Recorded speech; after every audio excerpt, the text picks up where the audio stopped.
Happy STAMPtember! Happy STAMPtember! Hello, everybody. We're live in the Tim Holtz studio. Welcome, welcome, welcome. Whoop, whoop. Thank you for coming today. There's been a little bit in chat talking about the noon launch today, and this is the noon launch today. So we are live with our first ever technique workshop. Do you guys like the suspense? Brian, Reed, Mario, have you guys? Has everybody liked the suspense of like waiting until? Been waiting all month long for this. Look at that, it's good. Are you guys excited? We're Look super at all excited. the people joining us, Tim. It's really fun. Tim's got an iPad with just chat. having like the whole anticipation of doing a great launch at the beginning of the month, and then in addition to all your cool collabs that you've done throughout STAMPtember, look forward to a technique workshop today. All right, hello to everyone. My gosh. Everybody's welcome to this technique workshop. So many of you have a kit, and Tim will walk through and show everybody the kit today. Many of you have a kit, but even if you don't have a kit, the products that he is using in class today are available. There's some limited edition stamps and dies that we do still have the watercolor stamps available for, I don't know how long they'll last, but we have some available. The tag dies did sell out last night, but we have the coordinating. Yeah. We're going to use the tag dies in class today. But if you don't have a kit, you'll see you're welcome in class today. There's so many fun things that Tim is going to be teaching us. I'm really lucky, and part of me getting out of my nerves is that Tim walked through the class with me, and I learned some really new, I learned some new fun. I'm not just saying that for camera. No. I learned a lot of really fun new techniques. And I think if we can all get out of our headspace when we're making and creating, that was probably the biggest lesson that you've been teaching me. And I hope everybody watching today can catch on to that vibe too. Yeah, it was good because I think, you know, we tried to pitch this, and we were very upfront about it even when we launched the kit, that this was going to be a technique workshop. And that word being very specific to the kind of class it is, because there's always different types of classes. There are project-based where, you know, like our collage, holiday collage in July, right? It was very project. We wanted to do something start to finish. And a technique workshop is more of allowing yourself to learn and discover a new way to do something, or a different way of doing something, or even if you've done it a bazillion times, let your guard down and just play. And then we will get to the projects way at the end. So we're gonna do technique for well over an hour of just repetition, because you learn by doing. And it's so addicting and fun. Yeah. Like I told you, Tara and I could spend a whole day doing some of the watercoloring techniques. And then die cutting those techniques. So it's we're all in for some fun today. So I hope you've got your comfy socks on. Does anybody throw a heart emoji in the chat if you've got your comfy socks on today? Do they have like a sock emoji? I don't know if they have a sock emoji. I don't know. Oh, do they? Can you guys find the stocking? If you're, I love this. I asked Mario if he had any hairspray I could borrow this morning, and he's the bald guy. So I don't know where. There's your socks. Yep. There are socks? Oh, there you go, Mario. Put them up there. Oh, thank you. That is hilarious. Are you a crafter? I don't want to lift my feet above the table, but I did borrow a pair of socks from Tim today. So you like socks? I don't. I do. Yeah. Where are my dudes? All right. Are we ready to get started? So here's the thing. I want you guys to just enjoy this whole process. We are going to engage as much as we can. We have Brian, Reed, and Mario behind the scenes. They're also watching the chat to kind of help with questions. I do want to focus on the idea first before you ask questions of how we do stuff. I will always take you through the technique. I'll even repeat the technique, allowing those of you that are crafting in real time to craft with us. If you don't feel like making because you just want to take it all in, great. Sit back, relax, have some snacks, and just take it in. You can rewatch this at any time you want, all right? But if you are watching live and you are participating live, I would encourage you not to pause, all right? Sometimes in a live stream, because YouTube does allow you to pause a live stream, just know, especially in a class environment, if we're learning something and you need to hit pause to step away, we don't pause. So when you come back 5 or 10 minutes later and you start watching and you're asking questions about something that we did maybe 10 minutes ago, it's a little hard for me to connect the dots. So I might just not understand what you're talking about. So my advice, if for whatever reason you need to walk away, just step away. Come back and you'll be able to kind of work with us in real time. And this way, I think it's more engaging and easier for you to get your questions answered relating to the technique. but I think you're going to be fine, especially like the rewatch. This way you can go back and rewatch a part later over and over again, because it will always be on your YouTube channel for review, so it'd be good. It's free for everyone, which is part of the spirit of STAMPtember. So thank you, Tim, for doing this class for everybody. It will continue to live on our Simon Says Stamp YouTube channel. STAMPtember is really a celebration of our community. It's not just about the stamps, it's about the techniques and the ideas and the inspiration and the learning and the creativity. Yes. Stamps we're going to be obviously using today, but I really love, Tim, how we're using no ink pads. I'm sorry, we're using one black ink pad. She might love that. I had an issue when I started doing this class. I was like, actually, what? No ink, but then learned a little trick that even kind of expanded my brain on how we can work with pencils. So yeah, it's good. Do you have any additional housekeeping before we take them through the kit? Take it away, Tim. All right, here we go. So the kit, if you purchase the kit from Simon Says Stamp for STAMPtember, these are all the things that came in that amazing, amazing kit. Again, minus the glass mat. Let's be clear on that. So the whole core about this workshop started out with Heidi wanting to collaborate on me being involved in STAMPtember, right? And I think part of that was working with her and Nina to come up with some tools that would be great for a technique workshop. That's really my contribution to STAMPtember is this workshop. So in your kit, you received some great stamps. So they would be this watercolor stamp set, coordinating dies for those stamps, sentiment stamp set, coordinating dies for the sentiments, large word dies, and tag dies. All of this was in that kit, plus one of the tins of distressed watercolor pencils. You got either 4, 5, or 6, and you'll see after this class, like, you're probably going to want more because you want more color options. Obviously, I had many sets, so we are working with all 3 sets, 4, 5, and 6, but really whatever set you have is going to be great for what you need. We have the most amazing acrylic block. This is a Gina K acrylic block, and we're going to do some techniques specifically with the block itself. We're going to use some Distress Spritz, also came in the kit. Distress Archival. Now, Archival is a permanent ink, so that's why we're using Distress Archival. Archival is a Ranger branded ink. Distress is the color palette, which will be black soot.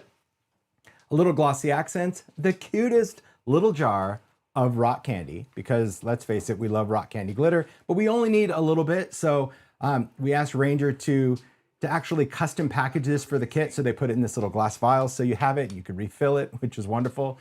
Some silver thread. These are little shakety shake bits that we're going to use. These are from Simon Says Stamp. I love them. They're flat and they just kind of have I think they're called Moonbeam. They're not called Moonshine. That would be a good name too, but Moonbeam.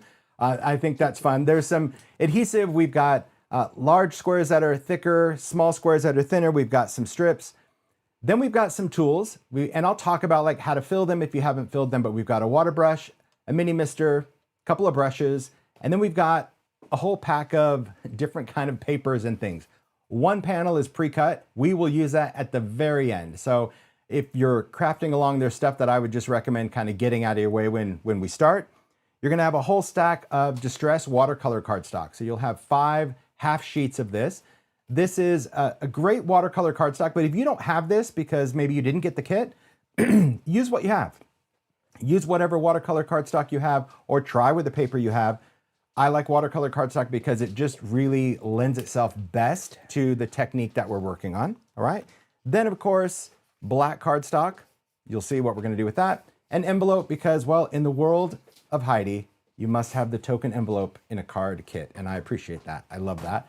We've got some different card base options, red, blue, green, and white. Again, we'll get to that at the very end. There is a piece of acetate, has like a little protective tissue on there, and a couple of sheets of Ideology metallic craft stock, which is also very magical. We will use that, all right? So that's kind of all the stuff. You were also sent an email if you purchased a kit of additional supplies that you're gonna wanna have ready, which would be like, you know, a cup for water, a heat tool, scissors, that sort of stuff. And we'll get to it, I think, in real time. I think it's really important from a technique perspective that we get to things in real time. Are we ready to go? I'm ready to go. I just wanna start because, well, that's the business. That's the business. All right, so I'm gonna put this stuff aside because, well, I've used my stuff. So I have stuff that's unpackaged. And I'm gonna talk about each thing as we do, because I know that there were questions about like how to fill the water brush, our clear stamp supposed to be sticky? All those things, and the answer would be yes, yes, yes, and yes,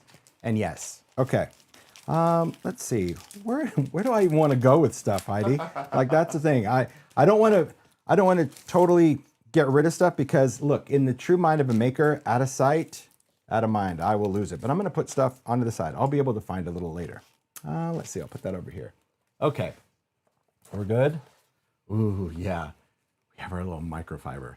And these, like, for those, I'm just going to totally derail this, but for those that have issues with microfiber, like, they drive me crazy. The feel of it, like, freaks me out because it feels like it sticks to my skin.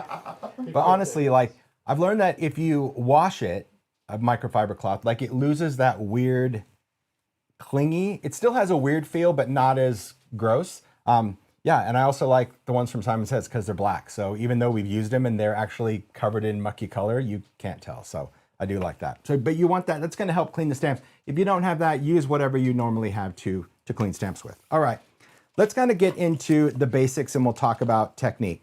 We are going to need to use water for this because after all, it is a watercolor class. And so we put a couple of tools in the kit specifically for the technique. One would be a mini mister. Now, if you don't have a mini mister and you only have a spray bottle, you just want to be mindful of how much water we're using. And that is why I like a mini mister for this technique because it is going to control the amount of water. Super easy to fill.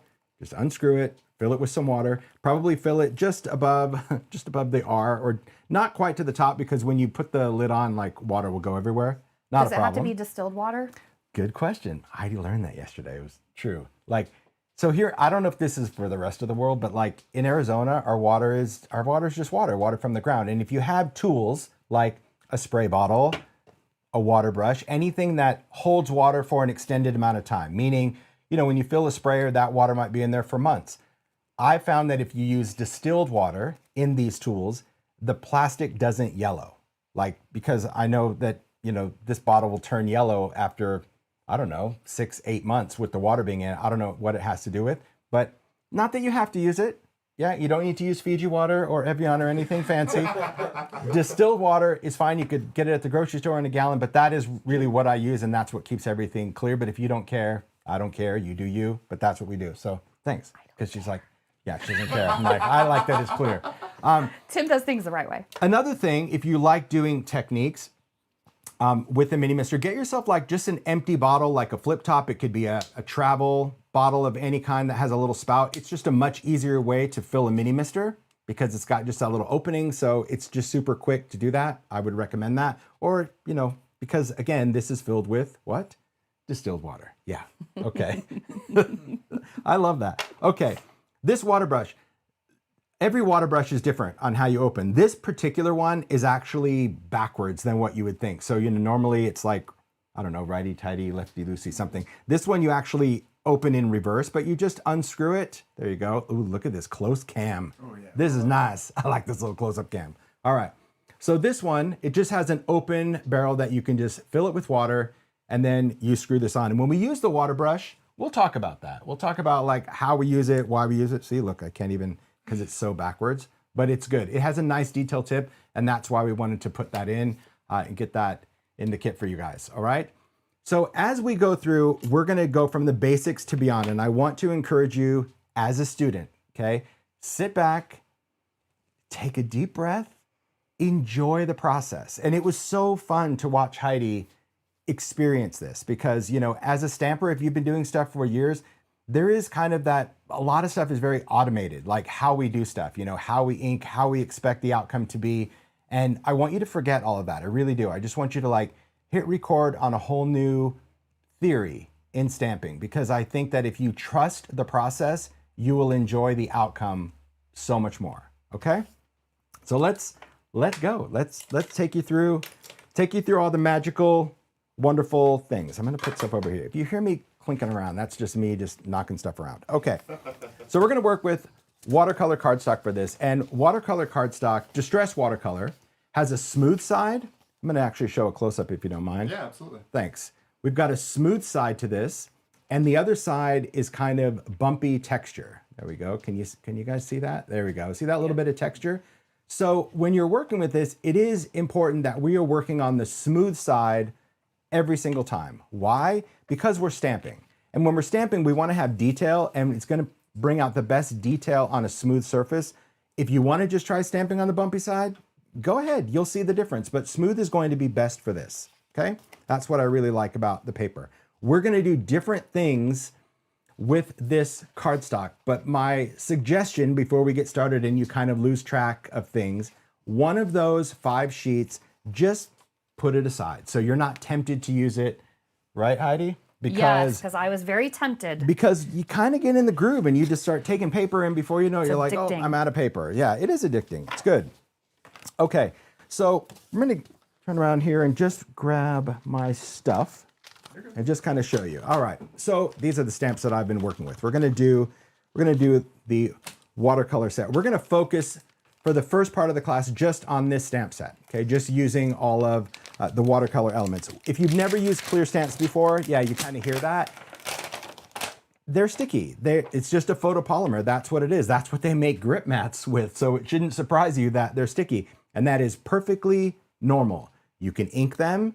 Sometimes if I'm just using them just for stamping, I would even prime them. Priming meaning, you know, I often take like a permanent ink pad like archival and I'll just rub it over all the stamps and let it dry. That's if you're using it and you find it too sticky. I didn't feel that I needed to prime them for this technique, so just go with it. You'll also see that because we're using pencils for stamping and they are pigment, it will stain the polymer. Again, perfectly fine. Just because the polymer is stained doesn't mean that it's going to transfer colors, so don't be panicked. Stamps are tools designed to be used, so let's use them, okay? The whole core of our class are going to be distress watercolor pencils, and you got a set in your kit. One thing that I need to know, if you've never used a set of these pencils, you'll open them and you're going to see this weird piece of plastic, and people are like, what is this for? Well, it does a couple of things, actually. It's a thick piece of plastic that keeps all of the pencils flat, kind of in their little tray for shipping. But the other thing is that this is designed to actually lift out, so you just kind of pop out. There's a little tab there. If you're using them and keeping them in your studio and you're not going to travel with them, you can discard this if you want, but it's also designed to be used as a palette. So if you were traveling or if you were working with this, you can actually use this plastic, you flip it over, you would lay it on your table, and you can actually mix color as a palette. Wipe it clean, pop it right back on, okay? So it's totally up to you if you want to use your watercolor pencils that way, but that's what this is about. You can either keep it or trash it. You do you, all right? We're just going to take off the lid. I just put the lid right under the tin, and we're going to talk about the pencil itself first, okay? So I'm just going to share just a little close-up of like what the pencils actually do if you've never used one. I'm just going to take a color.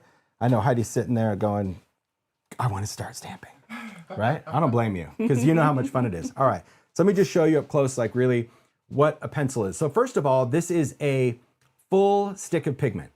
Okay, it's just wrapped with a sticker. You can sharpen this. Whoa, you can do all types of different things with the pencil.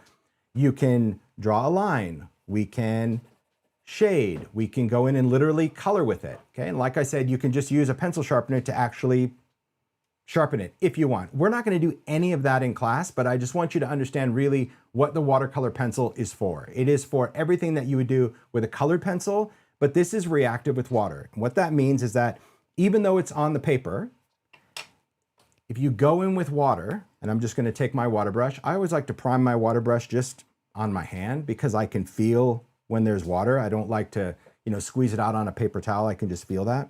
But as soon as this pigment comes in contact with water, it will blend. That's what it's designed to do. Pretty simple, right?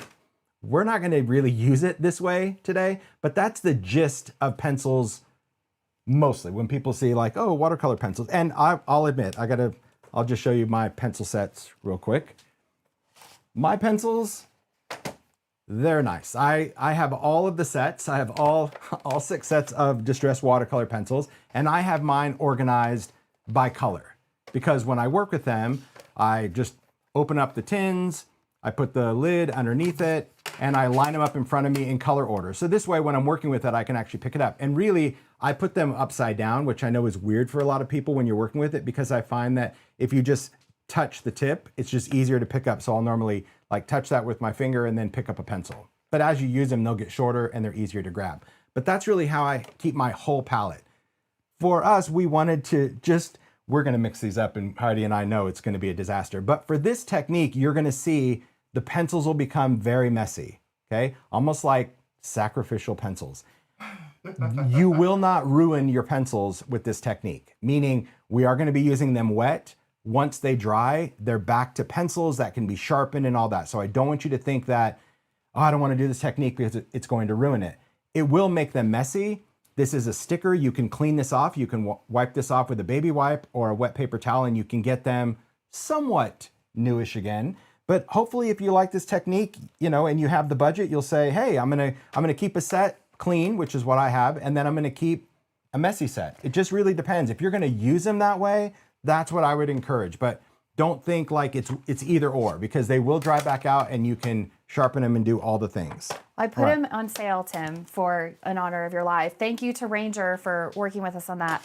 I did put watercolor pencils on sale in the Simon Says Stamp sale category for this weekend for the live, because I think that people are going to want more pencils once they're playing with their pencils. And there's six sets. So set 1, 2, 3, 4, 5, 6. Thanks for putting them on sale. Thank you for showing us how to use them. So we want them. Sale? Like a good. Well, no, it's a really bad sale. Well, you know what I mean, like a good sale. Like they're normally $24.99, and so they're $15.99. So I think it's a great sale, and thank you to Ranger for allowing us to do that and allowing us to get a good price. That's what I mean. I knew I could get that ever, like a good sale. Like that is a good sale, because really, like the whole part of the technique is, I think when you understand the use of these colors different than an ink, they're incredibly fun to work with. All right. So thanks, Heidi. That's cool. All right. So back to this. We're going to talk really about like when we use these. I'm going to take you through different ways to approach this technique, because I don't want you to think for 1 second as a creative that you have to just do it this one way. Okay. So I'm going to take you through how I approach the whole idea of watercolor stamping. Take a stamp. Do you have your stamps open? Oh, got perfect. My stamps open. So just start with whatever stamp you want. I mean, if you do the stick, I think that's kind of cheating. I wouldn't go full for the big poinsettia right now. So pick a little bit of greenery, because we want to do a test run just so you can get the idea. I'll take a piece of pine. That's going to be good.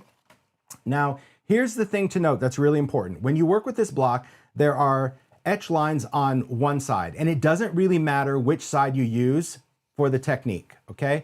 I just tend to kind of use the clear side so I can see through the grid. I don't know. But here's the important part of this whole process as we go through, and I'll remind you frequently throughout.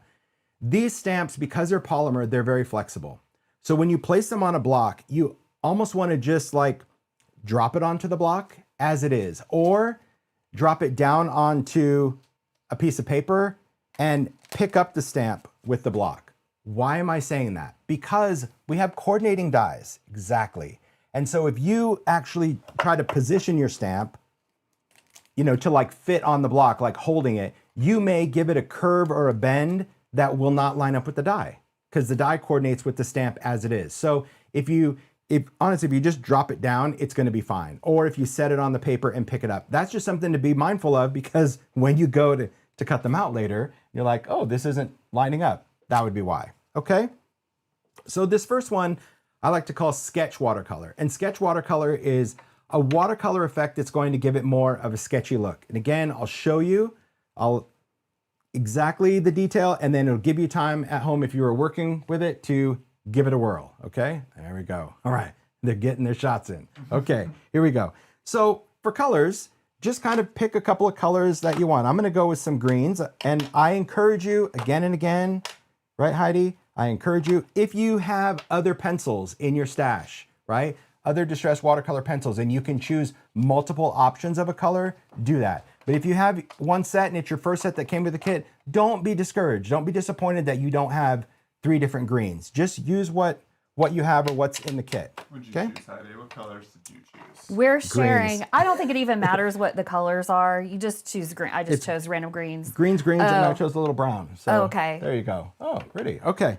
So here's this first one. The first one for sketch is that we're actually going to use the pencils in their driest form. So they start out. If you guys want to split, you just decide. How do you guys want to do this? We just want to see your colors. Okay, you keep perfect. Yep. All right. So this first one for sketch is really going to be more of the driest form of watercolor. So what I'm going to do is I'm going to take the mister and I'm going to mist the stamp with water. So I'll try to do this in this close-up cam just so you guys can see it. Get my paper out of the way. And the whole idea, I mean, really a shout out to these guys for all of these cameras and angles. And so we're really trying to give you the best view. So bear with us when we're like switching cameras. It's like, just so you can see. So I'm going to take the mister. Now the mister, if you just filled it, you want to make sure that it's primed. So we just want to, just make sure we got a little water. Perfect. And I just want to mist the stamp. So I just misted it one time. I didn't hose it down. I didn't get like really close. I kind of stayed a few inches away and give it a mist of water. That's all we want. Then what we're going to do is you're going to take the pencil and you're literally going to sketch onto the image. Distress watercolor pencils are water reactive pigment. So as soon as this pigment comes in contact with water, you can see the color transfer. Now, when I say sketch, it means I'm not taking the pencil and dragging it over the entire stamp. I'm literally following the design and sketching it just with some different colors. And that little bit of water is going to be enough for this technique. So you're literally sketching onto the stamp. Onto the stamp and just kind of following the design. So like I'm not coloring in a circle. I mean, if it was a circle stamp, then yes, like if it was berries or something, I would do a circular motion. This happens to be a pine branch, so it's like, exactly, just little skippity bits like that. And you can mix your colors. You can certainly, like, let's say you have a green, but then you want to put blue and yellow, go for it. Okay, I'm going to take a little bit of brown, and this is what I love, that I can just take that pencil and go right down that little branch of the pine. See that? So when you look at it, already as a maker, this like goes against everything your brain is telling you. It's like, that is not enough color, that is not enough ink, that is going to be a bad stamp image. All those things, forget about it. Just get it out of your head. Forget about it. So once we have the color, now we need to kind of activate the color, if you will. And you'll have to look at your stamp. You'll know, like, if your stamp already seems wet, which mine still seems wet, I'm going to try to stamp it. When I say try to stamp it, meaning I'm just going to stamp it. So I'm going to turn this over on the smooth part of my watercolor paper. I'm going to press and I'm going to lift. And this is what you get. This is the sketch. That's the whole idea. And that is okay. Be okay with it. It's a sketch. There's still pigment on here. So if I look up here and I'm like, oh, well, there's not a lot of color that came out. That's all right. Don't panic. What you're going to do is we're just going to like reactivate that. So I'll take my mister. I'm going to mist the stamp. And the mister, the hardest part really is like seeing where that little schnozzle is going, because if you miss the stamp, you may want to, because I think I totally missed the stamp. I'm just going to mist it again. But all we want is just a mist of water, and then I'll stamp it again. I'm going to stamp it next to it. So what we're really creating throughout this, and you need to be mindful, is we're creating things like this. We're creating this whole little technique sheet. We're going to cut this out. We're going to use parts and pieces. This is all going to be real estate. So don't think everything needs to be perfect, but you need to make sure that you're giving yourself a little bit of space in between each stamping to die cut it out later. Beautiful. All right, so let's take a look at Heidi's and we'll show you the difference. And the difference is understanding the amount of water.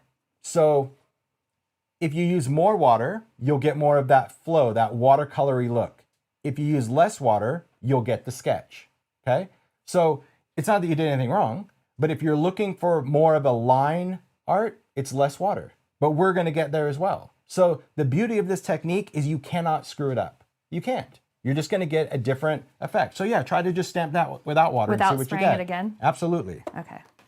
There we go. So now now it's more sketchy. And here's the benefit of learning different techniques, because we're gonna create something very fluid and very kind of flowy in here. Different techniques are going to give you a different look, and that's why I want to teach you that, because you're going to pick what you like. Not everybody likes that messy, fluidy look. Not everybody likes a crisp look. They like things to be a bit more organic. But one thing for sure in watercolor, she takes off her glasses. It requires two things, water and color. That's what's going to, and you're like, thank you, Captain Obvious, I get that. But that's really where this magic comes in. You're going to learn, and Heidi knows, like, water will change the whole dynamic of this. So let's go back to Heidi's real quick before we jump to the sketch, because here's what's cool. So far, she's actually gotten 6 different images from that one stamp. Now, each time you do a generation, it's going to fade, right? So you'll know as you start stamping when you're like, oh, it's too light for me. That's when you stop, okay? So let's get back to sketch. So sketch is going to be this effect. And what's cool about sketch and having a little bit of water is now it's going to give you, as the maker, a little bit more creative control than a flowy, fluidy look, all right? Is it okay if one color is on another pencil? Yes, Cindy will totally get to that. You really shouldn't have much color transfer at this point because we're working with dry pencils, but I will talk about how we clean these off because trust me, we're gonna go from very clean to very messy technique as we explore through this. So don't worry about it, all right? But I will show you how to wipe that off. You're not gonna ruin anything, I promise you, you won't, okay? So if you like this sketchy look, and let me just kind of hold it up close real quick. Oh. There we go. Told you, I need a little foot pedal. There you go. I was telling you. So there's your sketch look. You could totally leave it like that. And what I like about this is it really does look like you went in and kind of sketched that out. You just kind of painted that with a brush. But this is why we included the water brush, because the water brush is going to allow you to kind of go in and do a little bit more detail work. So here I can take that water brush, and the water brush is super fine just by going in and just touching that area. So I'm not painting it, I'm literally just touching over the top. I'm able to pull some of that color, and I'll show you a little up close. Again, just kind of what that looks like. It's just blurring out a little bit of that color. But also, let's say I want to fill in the blank up here. See, like this area where there's not much? I can actually go right onto my pencil with the water brush, literally pick up color just from pulling that brush right across and apply color right into the top. So see that little fill in the blank? So that's why you really can't mess it up. But I don't want you to get so caught up in making it look perfect. Am I right, Heidi? Yes. Because that was the thing. It's like, you know, when you stamp one, you're like, oh, I want to fix all of them because I missed this and I missed that. I want to go in and do this. This is just like, just giving yourself that little bit of play just to add some accents. It's not about fixing it. You can still see that my image is very, very freeing, very flowy. And that's the whole idea of watercolor. You got to let those expectations go and embrace the space. That white space, that little skippity bit, that is some good magic right there. Okay, so that is sketch watercolor. This to me is it's the most controlled of all the watercolor, where some people just want it to look drawn. Some people want to just add a little bit of a blend and we're good, okay? So the question that people ask is like, well, how do I know how much water to add? Well, that was the big comparison between mine and Heidi's. If you find that your image is very flowy and wet, that's more water, too much water for sketch. Not too much water for watercolor, but too much water to get the sketch.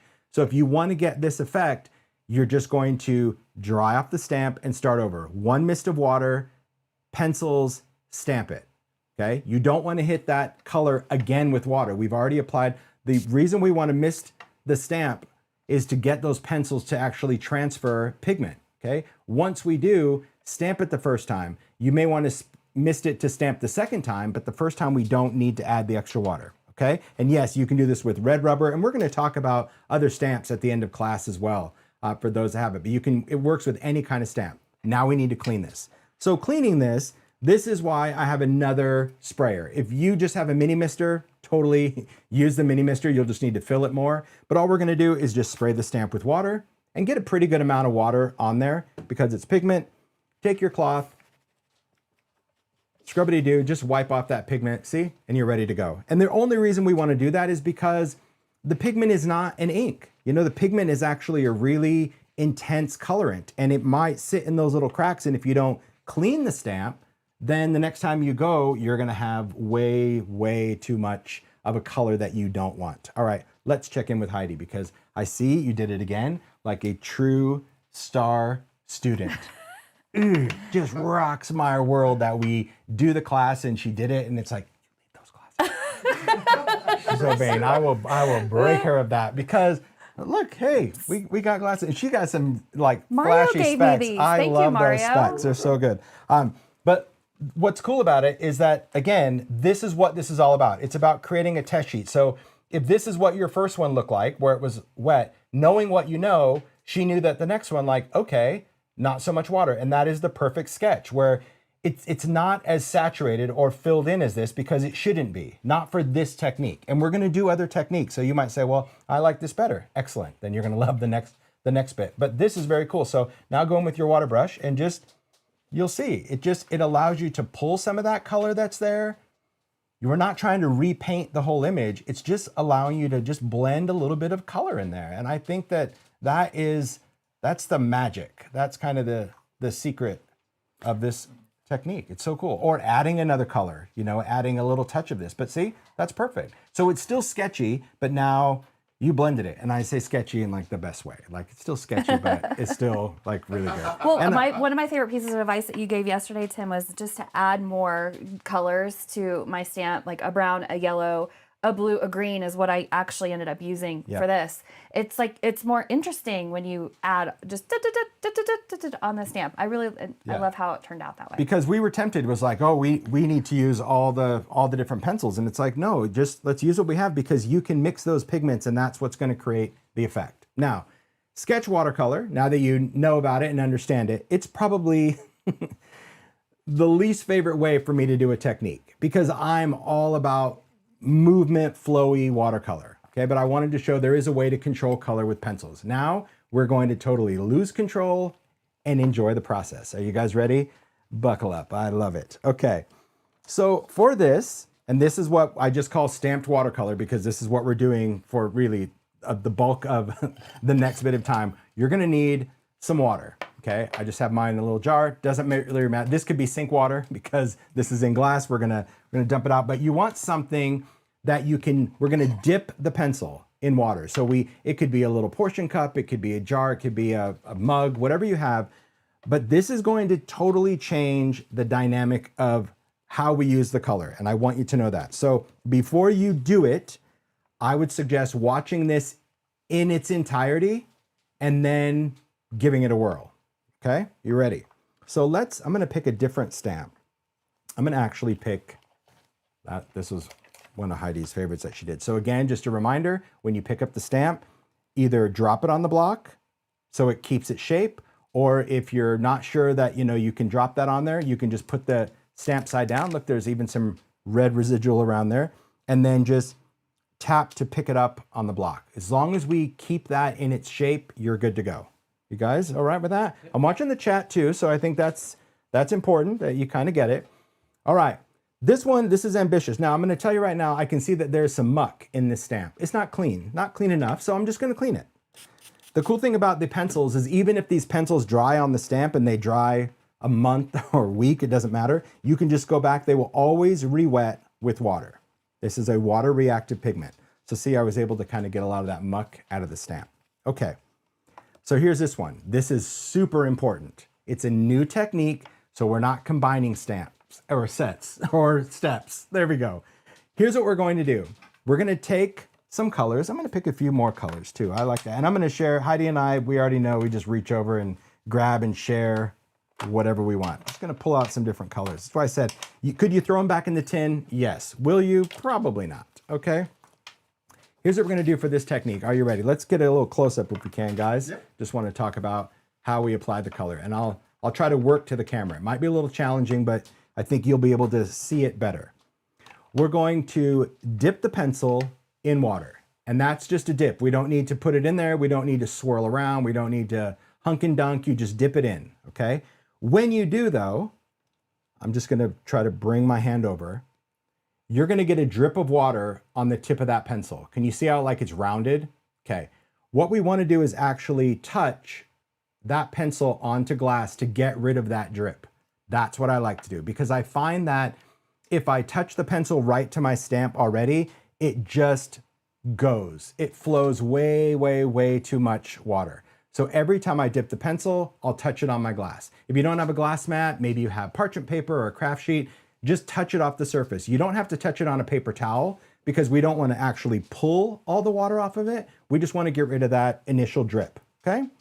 Then what we're going to do is just start coloring. Now I talked too long, so the pencil started drying. So we're going to go directly to the stamp. And again, we're just doing little lines of color. And I'll show you each step just so you know, okay? That's what we have so far. So see, there's just lines of color because I want to use different colors. What do you have over here? Ooh, I'm going to take evergreen bough. Thanks, Heidi. Dip and touch. Now, when you have, I'll just say new pencils, meaning if you haven't dipped your pencils yet today, you may find, especially depending on the weather, that you have to give it a second dip. That's okay. But the more you do this technique, you'll see that the dips will be much quicker, if that makes sense. It'll all make sense the more we do it, but always just give it a quick touch and just drop it down. And this is how these are getting kind of pigmenty mucky, but we certainly, you'll see, you'll love it. They're magic pencils. They are so good. Watercolor Distressed pencils. watercolor pencils are great just because, again, it's all pigment. We're not dealing with any wood. So again, I'm touching it. So see, most of the time your water should be clean, okay? The reason the first one was green is because I stood there and held it so long and the pigment was just reacting. That's why when you work with this, you just kind of go for it. That's why I'm showing you first so you know all the steps, because once you get started, the best is just to keep moving, keep doing it, okay? So I've got a few different colors of green down. Let's see, maybe I'm gonna add this color. I'm gonna dip, touch, go right down the stem. And this is what we have so far. See, it's just little bits of color, just kind of mucked around. I can pick up some wet color and move it over to another leaf. Just moving it around. Now we're gonna do some berries. So I love that we can kind of mix color. So I'm gonna touch with the pink. And now I'm just gonna touch the berries. This is a pretty intense stamp because it's got the most to do. That's why I wanted to challenge myself. And I'll talk about cleaning pencils. I said I would and I will. So I'm just gonna touch that. Again, just go back and add that berries. And if you're like, well, I don't know what's a berry and what's a branch and what's a stem, who cares? That's what makes it great, watercolor. So let's say, for whatever reason, we got color on the pencil. See, I intentionally contaminated those. Super simple to clean up. You just take a paper towel and all you're gonna do is just literally roll it across. And that's it, clean. Ooh, that's it. So that was easy. You will never contaminate these. It is easy, right? Yeah. It's just super simple. Okay, so what we wanna do is we actually wanna mist our stamp with water. So unlike sketch, we didn't start with a wet stamp. So that's the most important thing. Am I right, Heidi? I am. Yeah, we didn't start.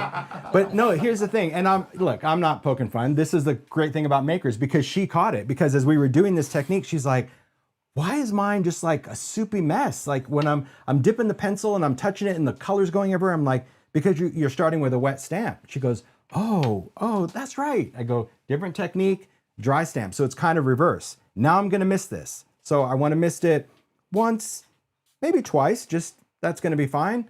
And then let's stamp. So again, I'm gonna go back to my worksheet. I'm gonna stamp and I'm gonna lift. The other thing to note about this is we are not CPR stamping. We are not pushing, wiggling, pressure. It's literally touch and go. And that is perfect. I know for some people, they're like, that is a hot mess. Trust the process. At the end of this, you may not even like watercolor stamping, but that is gorgeous. Those are good colors, Thank Heidi. you. I had a good teacher. If you trust the process, you're gonna love it. So now I'm gonna get another generation. So I'm gonna go back, give it another mist of water. And if I wanna do 2 mists, you can. Just don't hose the stamp. You really want just a little bit of water. Again, touch and lift. Ooh, look at that. It gets better and better. And I can still see that I've got color intensity. So I'm gonna stamp again. But let me get rid of this sludge right there. Just a little bit of water so I can move my paper down. So see, there's still pigment. And what's great about using pencils, because you may have seen a technique like this. I mean, I've done this with ink pads years ago, brushless watercolor with distress ink or oxide. The benefit of a pencil is it's pigment.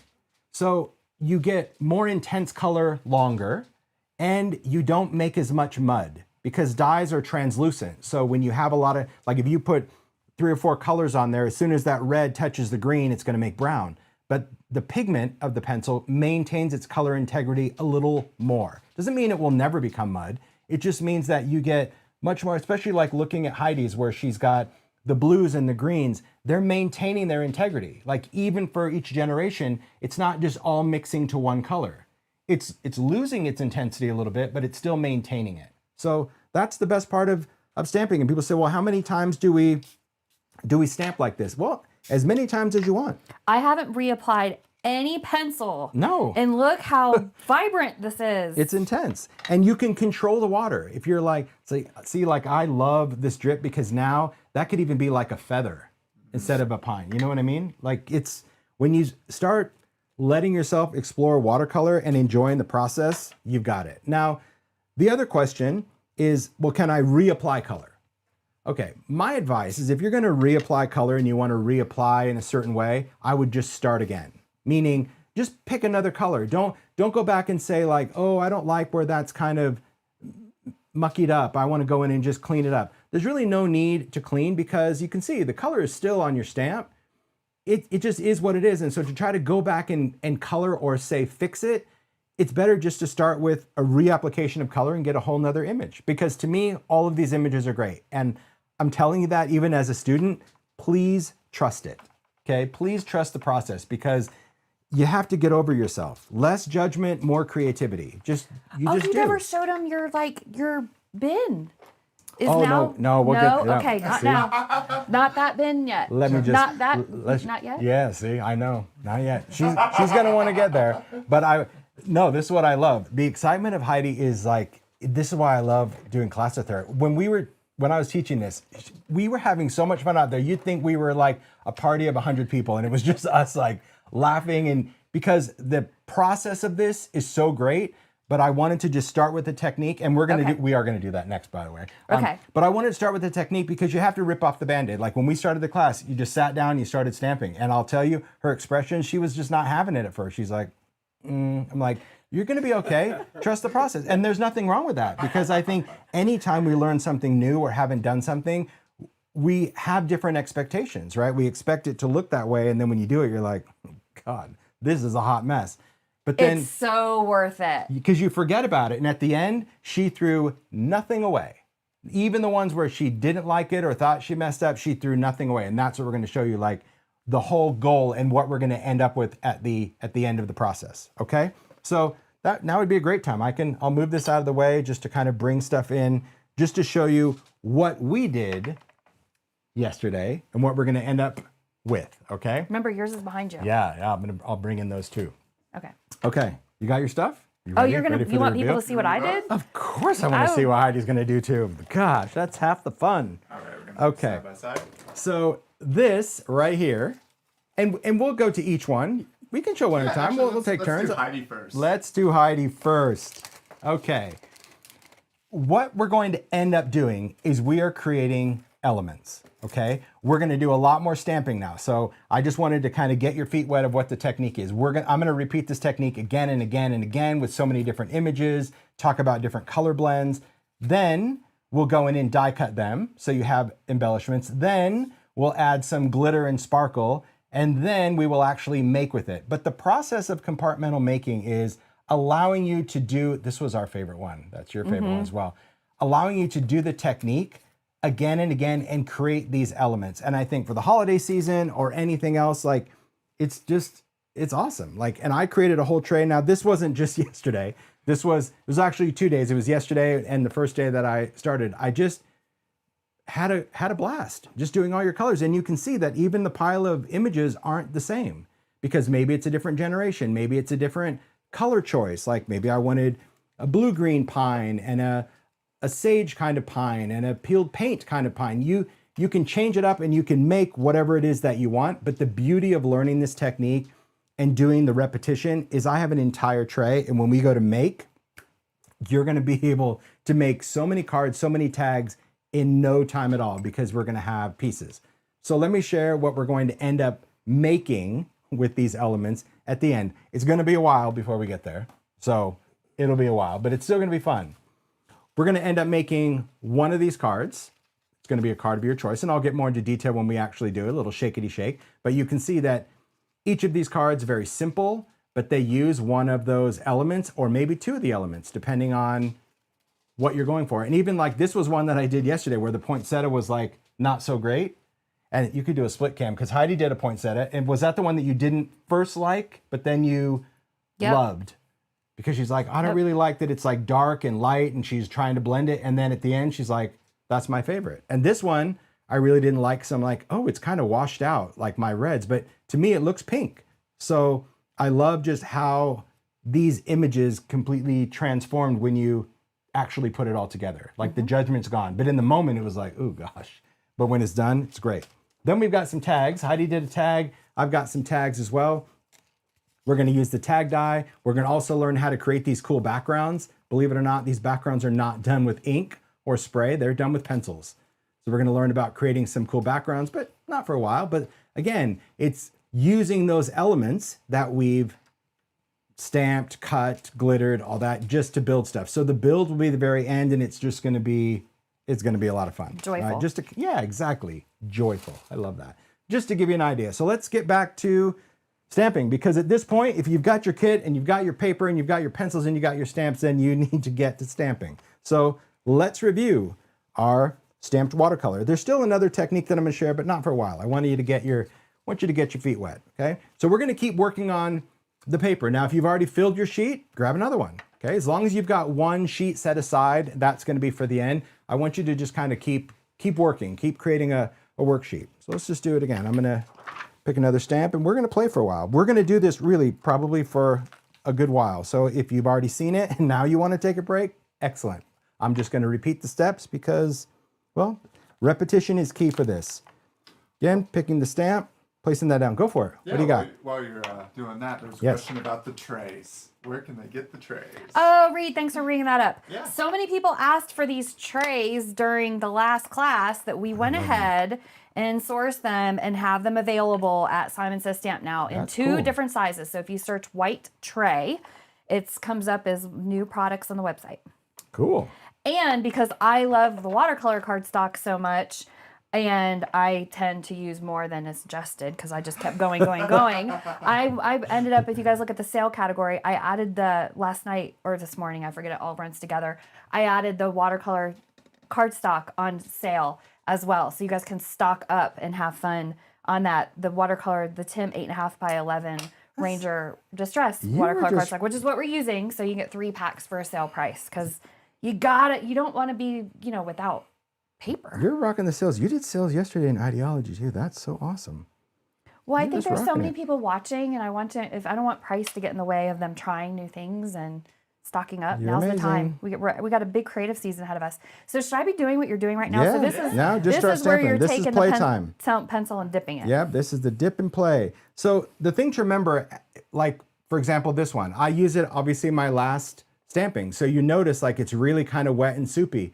I still do the dip. I still touch the glass, but see the water on the glass is clean because if you're just removing that initial drip. But I'm going to throw in some other colors. Like, this is some green, but now I'm going to, take a little stormy sky. And the sketch is the most important as far as application, okay? That the more colors you use and you just touch in different areas, honestly, I think you're going to amaze yourself of how beautiful the outcome can be. It's a learning process, and the more you do it, the more you're going to learn. And that's what this technique workshop is all about. I really stress that to Heidi and the team. It's like, nope, I don't want people to think like, hey, in the first 30 minutes, we're going to make a card and 6 tags. And nope, we're going to be just exploring this technique again and again until you feel comfortable with it. You understand how much water you want to use, how much might be too much, how much color to add. And you can see on this stamp, I haven't even stamped it yet, how much color is there, right? There's a lot of different colors on there. Little touches of green. I did a little bit of stormy sky, which was blue, a little bit of brown. That's great. And notice the block is dry because we did not pre-wet the stamp because we're dipping pencils and applying it. But before I stamp, I want to give it a mist of water. Why? Because that's actually going to blend all the pigments that I just put on that stamp. Do a little mist and we'll stamp it. And this, again, we're not doing composition on this scratch paper either, okay? We're doing it to where we can die cut it later. So now I'm gonna turn my paper so I can use this bit of real estate. And each time I'll go back and kind of explain the pressure again, right? So I wanna give it a spritz of water. And if you wanna blend it again, if you want yours even really soupy, I guess you could try 2 sprays of water, but it's gonna get kind of out of hand. But it's the stamping. It's like you wanna press it and you wanna lift it. And that, I think, goes against so much for stampers because, when you're doing ink, you want to press down and give it good pressure, and that is all true with ink. But for this technique, if you press and hold the stamp, more of that color has a chance to like ooze into itself, and that's where you create mud, and we still haven't made mud, okay? I think I have, I don't know. I think I have a little more real estate. No, I'm So not you gonna just do had a that. really light hand with that.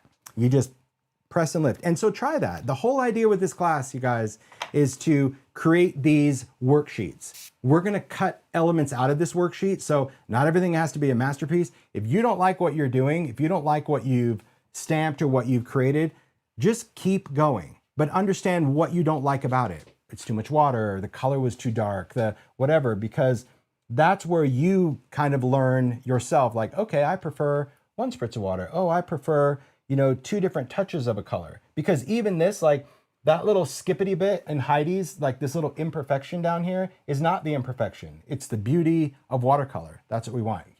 I'll just show this real quick. Can you do? Yep, sorry. Thanks. There we go. So that I would throw that perfect. away. I know you would. But most people would. Most people would be like, I didn't do that. I'm going to trash that. But you'll see when we get to the point, like you're going to end up loving all of it. Okay, I'll trust you. Yeah, just give it another whirl. So just don't forget when we're doing this technique that you want to miss the stamp each time. Those pigments, they're a pigment. They need to have a little bit of water so they can reactivate enough to transfer to paper. So I'm going to go for a third. So how many times do I typically stamp? Typically, I would do 3. But that's a preference. Heidi did, what was it, 5 or 6 on one? I did 5 on one yesterday and 6 on this one, 7 on this one today. Yeah. So, yeah, I mean, yeah. But that was a different. So there really is no like perfect, how many times can I stamp? It just depends how much color you've added, how much water. I mean, you can see like by the third, it's like, it's okay. But we know the trick. We know the secret. I can pick up my water brush. I can take a brown pencil. I can just swipe a little bit of color on there, and I can just go in and kind of finish this off and add a little detail.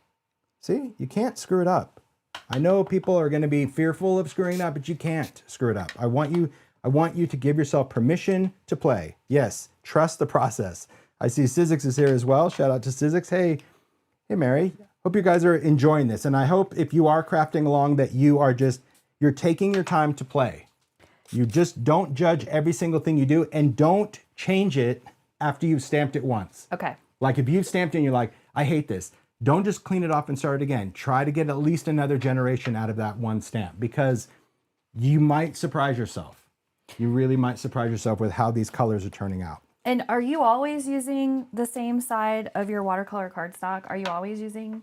I'm always using smooth for stamping, just because it doesn't mean you can't stamp on the bumpy side, but if you stamp on the bumpy side because of the texture, it has like these, it's not really pitted, but these little pits are enough to make your image skip out. But also in watercolor, it's like a little pothole for the water to pool in, and you might get weird blotches when you do it, like weirder than this. But look how these are turning out. Like if you saw this, and you'll see it in the finished make, like it literally looks like I went in with a brush and I painted this from scratch. I just painted by hand. I didn't even use a stamp. That is what this technique is about. And if you are still not loving the technique, if you're like, I am so over this, quit talking, you can go back to our launch video when we launched the kit, and there is so much inspiration in makes that you can see where makers used inks, they did traditional stamping, they did cards, they did home deck pieces, and didn't do anything with these pencils. So don't think like, oh, I can only use pencils with these stamps. Absolutely not. They're beautiful stamps. This is just a fun technique that, because it's STAMPtember, we wanted to do something different. We wanted to just, give you a different way to actually create. You're right, Karine. The pencils dry really fast. Now, could you use a heat tool? Yes, we have heat tools. We each have one down here. Could you use a heat tool to actually dry? Yes, you could. But you don't need to. You don't need to dry it every time. But if you were making, I'll dry this next one. If you were making and you're like, I need to stamp this, I need to dry because I want to cut it out and create a card, you can do that. So I'll just leave that here for a second. I'm going to clean this stamp. Big sprayer, a lot of water, because I want to get that pigment really wet to clean it before I add my color. Because this one, we just had so much fun. And the stamps, these stamps are very resilient. So let me show you this. Oh, good close-up cam. Let's say you got a little nugget of pigment in there. Can you see that little green sludge right there? I know you can, because I can. The nice thing about the stamp is take it off the block and just use the cloth to get in there and clean it out. It's flexible, it's pliable, you can clean it out. See, there we go. So if you have a little bit of stuck pigment, don't sit there and drive yourself crazy when it's stuck to the block, just take it out. All right, what do we have, Mario? I don't know, you're not explaining something well. Okay. Let's see. Bum, bum, bum, not explaining. Colors that? used. I mean, I think you just use our. Doesn't explain it very well. Please say. Oh, colors. sorry, I meant to say you're correct. He doesn't explain it very well. Oh, I'm happy to keep going. I'm not sure. Do you know what I'm not explaining No, well? that's what I don't know. Alrighty. Well, when you guys read that comment, let me know because I'm happy to explain it. Please say the colors used. Happy to. Is that the part? I don't know. Let's see. Side by side. How about we? If they gave me $1 million, Tim, I couldn't tell them what colors I use. So do Yeah. you remember what colors you used? I'm just grabbing colors. Yeah, I'll tell you now in the moment when I'm Okay. doing it, but yeah, I can't go back and give you a recipe because the whole idea is just you use what you have, and even if you like it, you might like it better on another combo. All right, so this one I'll do some blues. So I'm gonna dip, touch. This is Stormy Sky. So I'm just gonna start by adding a little bit of color, a little Stormy Sky to that, because I want this particular leaf to be more blue than anything. Next, I'll take Weathered Wood, a little dip, touch in water, and color. There you go. Mix that. And let's see. I think in this one, I'm going to do a little blueprint sketch. Now, blueprint sketch is really bright, so I'm just going to do like a tiny touch. And the thing to know, especially, and for those of you that are making in real time, you totally get it already. It's really like, you wouldn't think that just touching, because you saw with this color, I literally just touched each one. I didn't even scribble. You wouldn't think that that would do anything, but it does, because that pigment, I mean, as soon as you touch it onto a surface, like it transfers and it's intense. That little dot of pigment that doesn't seem like much, when it wets, there's a lot of color in that little dot that can move to an image. So that's why sometimes just a little touch goes a long way. And I do love that. The All right. person just commented it was a voice-to-text typo. So you do explain things well. We're good. Alrighty then. Because I was like, The opposite. You're Well, there doing you a great go. job See? explaining, Tim. Thank you. thank you. Thank you for getting me out of panic mode. I appreciate it. All right. So Tim, a couple of people have Yeah. asked, can you do this with distressed crayons? No. And here's the thing. Distress crayons are a water reactive pigment, just like pencils, but they're made of a completely different material. The crayons are ones that you can actually color and smudge, but even if you wet a crayon, it won't move, right? You have to physically move it. So if you were trying to color onto a wet stamp with crayons, you'll see, if you have it, try it, you'll see the crayon won't actually transfer with water. The crayon blends after it's on the surface and you physically move it. Can you stamp with crayons? I've seen people stamp with crayons, but it's really hard to get the color onto the stamp, and then it doesn't want to transfer because it only wants to transfer with movement. So that would mean you'd have to almost like stamp it and drag it to get the crayon off of the stamp. So there is a difference between the pigment that's in a crayon than what's in a pencil. But you can try it. You might like the effect. I haven't had any luck stamping with crayons. All right, this last color, this is a little uncharted. So because I was talking, I'm going to do a little dip, a little touch. And just, again, I'm adding just a little of that dark color. And let's see, what do I want to do for the stem of this? So far, it's really nice. It's nice and blue. I like this, kind of a wintry branch. Now I'm just going to do a little pumice stone because I want this to be gray. But it could be brown. It could be whatever you want. All right, so this one, remember, we're going to dry it just so you can see what it looks like when it's dry. So I've added my colors. My block is dry, so I know that I'm doing it right. We're going to add the water. Again, just a spritz. Maybe 2, because I missed it. That mini missed it. It needs like a laser sighting for me. All right. Then I'm just going to go in, again, stamp, lift. So look at that water, and then we're going to dry it.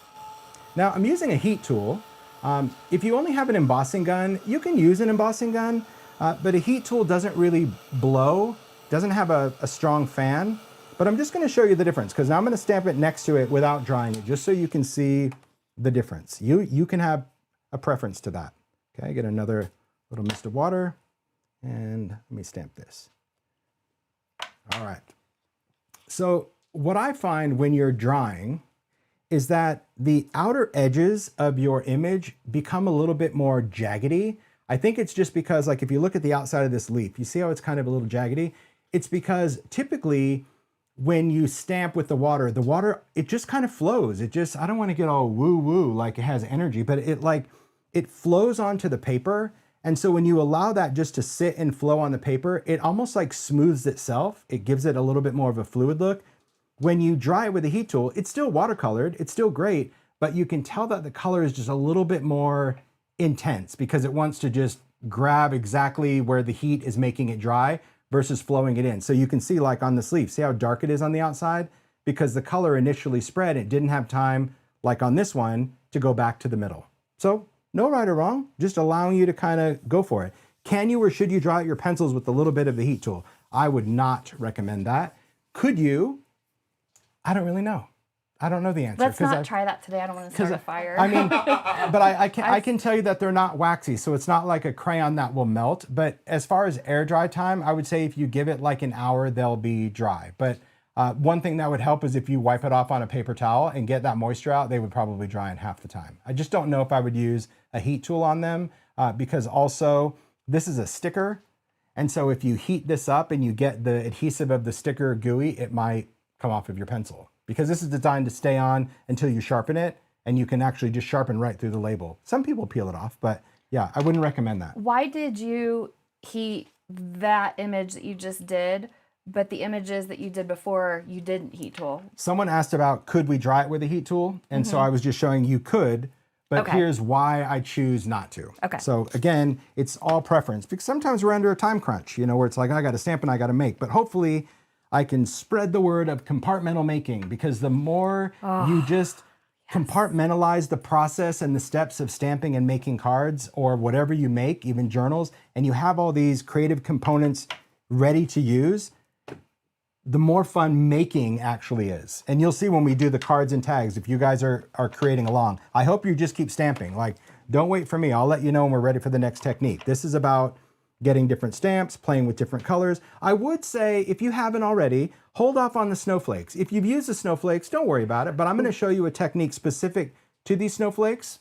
But is it okay that I moved on to the poinsettia? You want me to Heck go back? yeah, no, you go for it. I'm actually gonna do a poinsettia next too. The poinsettia is really interesting because it is blobular. It is like, you know, it doesn't really have branches and stems and details. It's a pretty big blob, but you can see a lot of those little crevices. That is part of the image. It is designed that way to create a highlight. You won't see much of it the first time, but it will matter. So I think that's good. Okay.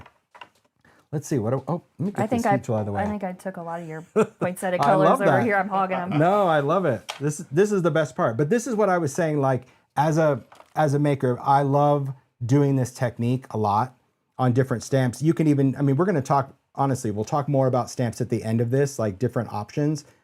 But this one, this is worn lipstick. I love the idea of just allowing yourself the creative play of color. This is abandoned coral. I'm just going to use a lot of pinks. A little pinky. I like it. You need some pinks over there? Ooh, let's go. Use a little lumberjack. You don't know what you want to do, huh? I'm eager to stamp mine. Go for it. Let's see. I spritz it even though it's this wet. Do you think I should still spritz it? Absolutely, and here's why. Can you see that little pencil line right there, that little streak? Mm-hmm. So that's not blended. It's there, but what the water does is it doesn't necessarily make it super wet. It's just going to blend your pencil lines so you're able to just get more of a fluid look. There you go. Perfect. It's enough. Good question, though. Perfect. I know you know how good that is already. If you could see her face, look, she's smiling. She's smiling. This was not her look yesterday when we did it, right? It was like judgment because if you were to stamp like that with an ink pad, you would be like, I need to give up this hobby. Like, I am not cut out for stamping. But you know already that is an excellent watercolor stamping because these puddles and these little pits, they are going to dry like magic. So just give yourself that permission. Don't be all Judgy McJudge. Put down the gavel. Just the one enjoy. I ended up, so I did, this is the one you were talking about earlier. I went in, well, I think it was this one. Yes. I went in with a watercolor brush. Yes. And wished I didn't because I was like, ooh, I'm just going to go and resist the temptation. Like, just let it go. It's like a mental health thing. Just let it go. Yeah. And in the end, it actually... Because you were trying to fix that. You were trying to make it more uniform in color because with an ink pad, that's our expectation. But I'm telling you, you're right. Trust the process. I added a little bit of aged mahogany, just adding a little touch of that. And then let's see yellow. Don't have a lot of yellows, but we can use a little little scribble of some scattered straw. And again, I don't worry about cleaning my pencils in real time. I kind of clean them at the end. Well, unless this one's over here. This one's got a little greenish. I'm not going to mind. Just dip it in. Another thing that's really interesting, especially for those of you that are making along, I'll talk about this because it's surprising. Look at the water. Let's see, where is it? There we are. Here's our water. This is fine. Notice our watercolor is what? Clear. How many colors of pencils have we dipped into the water, and how is this water still clear? It's because when you dip it, the water literally goes outside the pencil. If you were to take your pencil and kind of swirl it around or double dip, then your water gets a little murky. And that's when you know, like, you're leaving it in the water too long, you're moving it. It should honestly just be a quick dip of putting that pencil into the water. All right, here we go. I did add a little scattered straw, a little squeezed lemonade to the center, just to kind of create that little poinsettia. And we're gonna mist, we're gonna see what we get. There's a little mist of that. I did talk a while, so I'll probably, that's the other thing. There you go. You're not talking when you're stamping, you're just doing. Okay, here we go. We're gonna give it a little stamp. And when I say this is blobular, I mean it. It is blobular, but trust it. I will say this one is a little dry over here. I'm okay with it. I love the yellow in the middle. Usually it doesn't work. Yeah. Because usually, honestly, that yellow just, especially if you use aged mahogany, it just gets taken over. All right, I'm gonna stamp that one. So that's a hot mess. I don't care about that one. Here's what I'm gonna do. I'm moving on. I just clean my stamp and on we go. So this one that looks like a run over, I don't know what it is, like a starfish thing. Don't worry about it. This blobular thing is still going to be great, but I wanna do it again because I want more than one poinsettia. And at the end of the day, this is all about practicing and doing. So now I'm just going to do it in kind of like my real time without taking a break. I got aged mahogany. I'm throwing some lumberjack. This is You really are. You're this like is real throwing time. the color on. That's it. Worn lipstick. You just don't overthink it, because the more you can just apply and do whatever colors you want to use. I'll use a little festive berries, and each time it's that like touch and tap. But now I'm just adding some brighter color to the edge. And let's just take some squeezed lemonade and just honestly go for it. Now I'm just taking that and trying to really lay down some yellow and pull away from that red. You guys see that? Then take my stamp, give it a little mist, stamp, lift, another one, mist or two, stamp, lift. Oh yeah. So see, you're still getting the effect, but honestly, the quicker you work, and I know that seems weird, the better it is, because your colors are blended, you still are gonna get that little spot. And I'm telling you right now that as a normal stamper, you look at these images and you're like, those are disgusting. But when we get to what we're gonna do, we're watercolor artists now. That's right. Which has always been so intimidating to me, the watercolor artistry. And now this is like fun and beautiful, and it looks like I'm a master of watercolor at the end.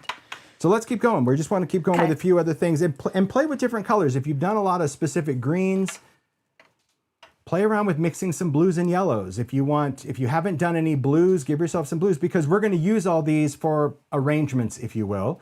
So you don't have to use every image, but think about, like, as we go through it, do you want like a pine branch on something? Do you want to add, a little cluster of green under your poinsettia? Do you want to add berries? So think about those stamps, because there are several options on here. Like, we gave you a berry stem, so it's a skinny little branch with berries. We gave you just a branch.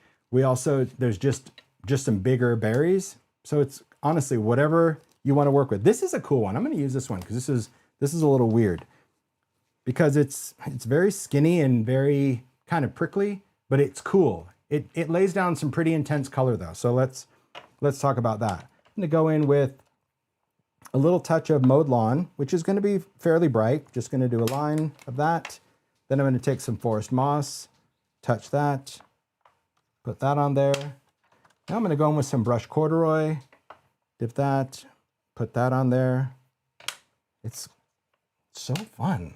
Like, when you get into it, you hear how quiet Heidi is. It's so cool, right? Tell my brother, how do you make Heidi quiet? Give her a bunch of distress pencils. Because we were talking about this yesterday, like sitting across from each other, and then you just kind of get in the zone of, this is pine needles. You get in the zone of just doing. And before you know it, you've blown through a stack of watercolor paper, right? Because you want that one? Yeah, That's a I'm good using one. the same colors you are because I think it's going to be interesting to see how yours turns out versus how mine turns out. Cool. You All guys right. are doing such a good job sharing. Like, Aw, thanks. I learned that in kindergarten. There you go. And then I didn't apply it until I was 50. counts for sure. Still counts. All right, so once we've got the color, little mist, and you'll see, how much water you need each time. These are worksheets, so go around. Look at that. Beautiful. Look, ours look really similar. That's so cool. All right, gonna give it another spray, another stamp. And as long as you've left yourself space on your worksheet for a die cut, you're good to go. But you see what I mean about the intensity? It's something about this stamp, because it has such a small surface area that I think when you scribble over it, it lays down a lot of color, but I love it. It can almost be kind of cactus-like. Another tip when you're working is, especially if you're doing misting, try not to do it over your paper, because if you stamp on wet paper, it just makes your image bloom more. It's not the end of the world, but it will make your image bloom because it's water reactive. So just kind of stay off if you can. There's another one. Ooh, I like it. I like that we're getting more detailed. See, almost kind of going back to sketch, but I'm still good with 3. Okay, let's clean this off. I'm watching the chat just to see. Again, I hope you guys are working along with this. I hope you're doing it, because I think that's half the battle, is just to get yourself to actually do it. Give yourself permission to create on that. All right, I'm gonna do some berries because I don't think I have some bright color. I might even throw in purple. You ready for that? I was thinking about doing my yourself. snowflakes, but you still might want us to wait on snowflakes? Yeah. Okay, we'll wait. You know what? Why don't you do the snowflake like this way, and then we'll compare it to the way that we're gonna work with them. Because there's nothing wrong with that. Because you don't have to do the snowflakes a certain way at all. I just want to show another way that we can apply pencils. And to me, I felt that snowflakes were the most forgiving image for it. Forgiving would be the right word, right? Because it's a bit of a, it does get a little messy. You're sure it's okay if I do my snowflake now? Of course, yeah. Yeah, Okay. absolutely. Because you'll end up making more, I know you. So I've added Uncharted Mariner, Wilted Violet, and, well, a mystery color. Some sort of light bluish. See, I'm just not good at remembering to say the colors, so. Because that's the part that doesn't matter. I might use colors that you don't like. I might use colors you don't have. Just use what you have, because that's the best part. I'm gonna use ground espresso. Now, anytime you're using a brown, especially for like the stems of something, be like really light-handed, because you don't want that color to just take over everything that you have, right? That could be crazy. Look at me. Do you need some colors? Do you need some? Here, I've got some. If you want blues, I've got even a bright purple over here. There's a little wilted violet. Oh, yeah, wilted violet. That's a good one. Okay, I've got my berries colored on there. Just gonna give it a little mist, and let's stamp it. Look at that. Perfect. I hope you guys are playing along, because honestly, this technique is, I'm sure it's great to watch, but it's so much more fun to do. So, if you're on holiday or whatever you're doing, I really hope that you're able to give yourself that time. And the worksheet way, in my opinion, is the only way. Because if you're trying to get one great image, you're going to probably disappoint yourself, because look at Heidi rocking and rolling with the snowflakes. What is a lot of rocking snowflakes. and rolling. It's so good. Yeah, it's just a great way to, I think it's just a great way to kind of create. All right, I'm going to do, let's see. I'll just do a couple more pieces, and then we'll talk about die cutting. How's everyone doing in this? I see, question, murky water, what's wrong? Julie, the thing is, like, if it's murky water, it probably means you're just moving your pencil in there. Like, if you take your pencil and you're doing this, you start, see, I just put color in there. So it's not about moving the pencil. It's literally taking the pencil, dipping, touching on the glass. It's like not really moving the pencil in the water, because if you do, you're just going to introduce that color to it, see? But there's nothing wrong with it. It doesn't change any of the process or technique, but that is the result of it. I was showing like how cool it is to have clean water, because when you're working with the pencils, you would think, like when you're using paint and a paintbrush, how you're always cleaning it off. You're not really doing that. The dip is just to provide moisture for the outside of the pigment. So there you go. Question, can you show a close-up of the pencil application on the stamp? Thanks. You're welcome, and yes. There we go. We'll do this leaf one.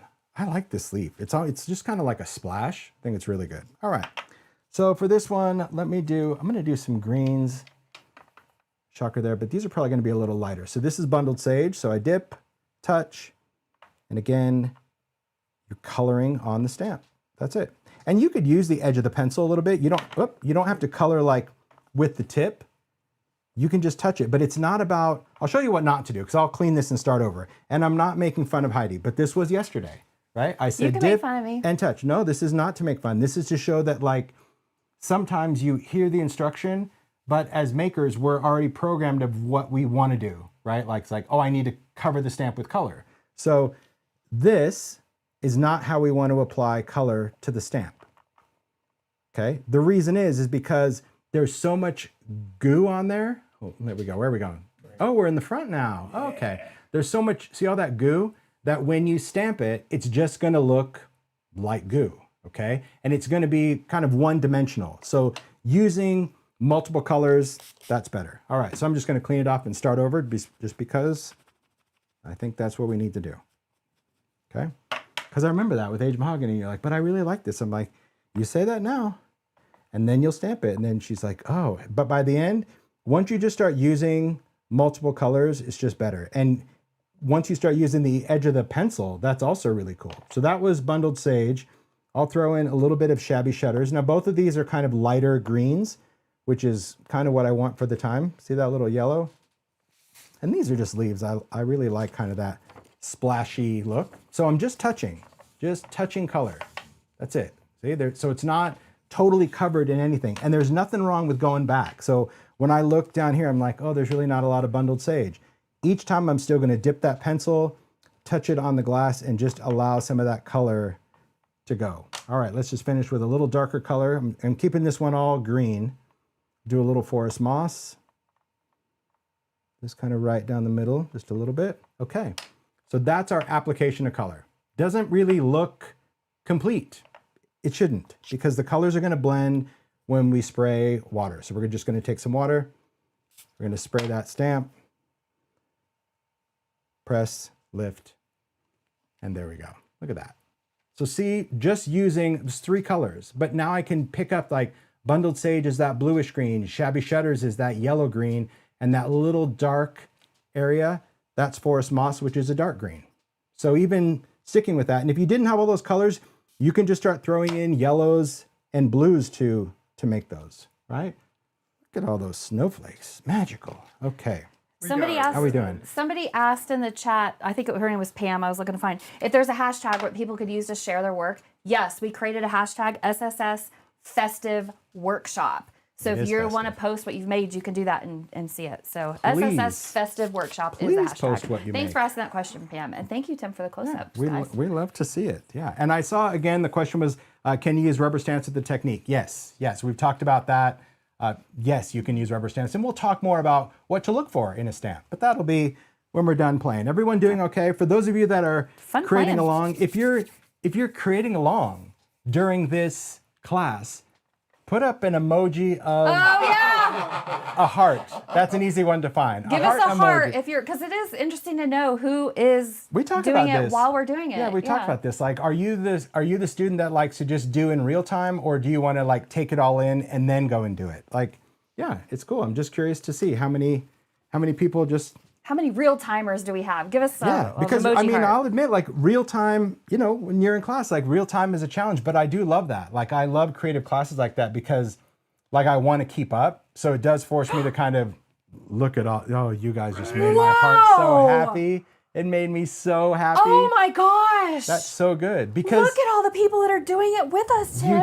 You learn more because you don't have a chance to think. And I get that because I've taught live classes in real time and people are like, you need to slow down. I'm like, no, you need to get out of your head and just do because if you do it, that's what you're going to learn. You're not only going to learn the techniques, but you're going to learn to trust yourself as a maker. Trust yourself as a creator. I love that. That's his screen with his little iPad that shows him the chat. I love that. It's right over there. Trust yourself as a creator because we have it. And we really just have to lose the judgment. We do. We're so hard on ourselves as creatives. I'm telling you, I've told this story a million times. The best piece of advice I got in my creative career, and this was 25 years ago, easy, was from Mario, and he said, it was during a class, I told the story last night, I was getting ready for a class and I was making my class sample, you know, the beauty shot, the finish, it wasn't for this class, we're talking years ago. And I was on my third one. And he came in, he's like, what are you still doing? And I'm like, I'm making my class sample. And he's like, how many do you need for a class sample?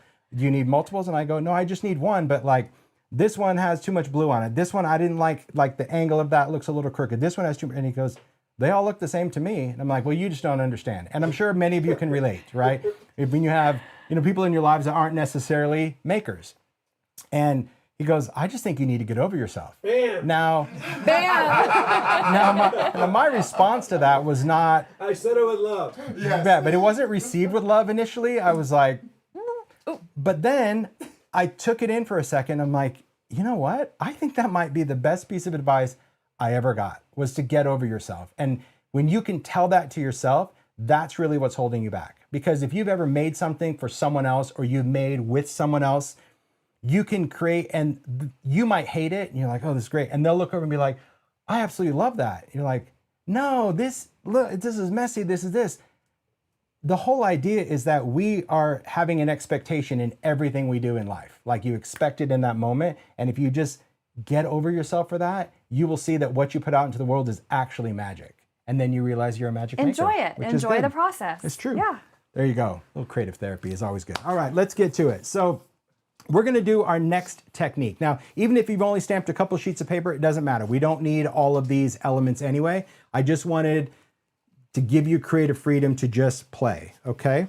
So what we're going to do when we work is we're going to do another type of technique. I see a question, how do you keep from getting crusty blobs on the pencil? That just means that when you are coloring, that's a great question. I'll show you. I won't actually stamp this, but I know just what you mean, okay? Because as we work with the pencils, like I said, they just start to get like a little wetter. If you want to just do a little close-up, I'll show you. That if you go in with a pencil, the idea is that when you dip the pencil, you're just lightly applying the pencil. But if you apply and you keep coloring and then pushing down, you see that blob? That's from pressure because you're releasing pigment. So chances are it's too much pressure, or you're actually kind of scraping the pigment on the edge of the stamp. See that too? That little blob? So the idea is just remember it's like a light touch of color. And if you find that when you're doing a light touch, like up here, you're getting sludge, that just means you need another dip and another touch, because it's almost like just letting that color float off of the tip is what we're going for. So that's really the whole idea, okay? I can't. So Mario said that people are asking for tips with the poinsettia. Let's go back and do it again. Yeah. I don't mind. You mind, Heidi? We'll do one more and No, then we'll this is move on fun. to the next technique. The poinsettia is the one that's blobular, but you have to look at how beautiful Heidi's are. Now, if you were watching the whole live, let's admit, those did not look good when you stamped them. You knew that, and I knew that. But we also knew they would dry beautifully, right? So you kind of have to trust that. This first one that I did, I'll say, I knew right when I did it, I didn't really like it. This to me was because I was stalling, right? I was too busy talking, so my pigment dried here. And then when I added water, it didn't have enough time to blend it. And this was the one in real time, which is perfect. If you think that this is not great, I want to tell you it is great and it will be great. But let's do it again. Let's do another one, because I want you guys to feel comfortable with creating this. And you could do some different colors all the time. So let's create with this. I'll actually do a big one. Why not? You'll do a small one, I'll do a big one. Ugh. There we go. Again, we're just laying it down on the block because I want to keep the shape of that the best I can. And even if some pieces are hanging off, who cares? Doesn't really matter. That little piece, not going to be a problem. All right. So colors, I have a lot of the reds. So if you need them, I was going to try to they're go over here. pinky, corally, oh, cool. yellowy on Okay. mine. This is a little aged mahogany. Aged mahogany is going to be the most intense color of them all. So you can see a little touch, just kind of highlights on the edge. I'll take a little festive berries, touch. And because this is a bigger stamp, I'm gonna need to reapply the water. I'll know already, like as soon as your pencil stops gliding, reapply. So it's like another dip in the water, touch on the glass mat, and off you go. But see that? You're just adding the colors. Little lumberjack plaid. Now, if you're only having one red, just honestly, you're okay with just doing one red, that's fine. But throw in something else surprising that's in your set. Maybe throw in a pink, or maybe throw in a touch of orange or a little bit of yellow. Nothing wrong with that.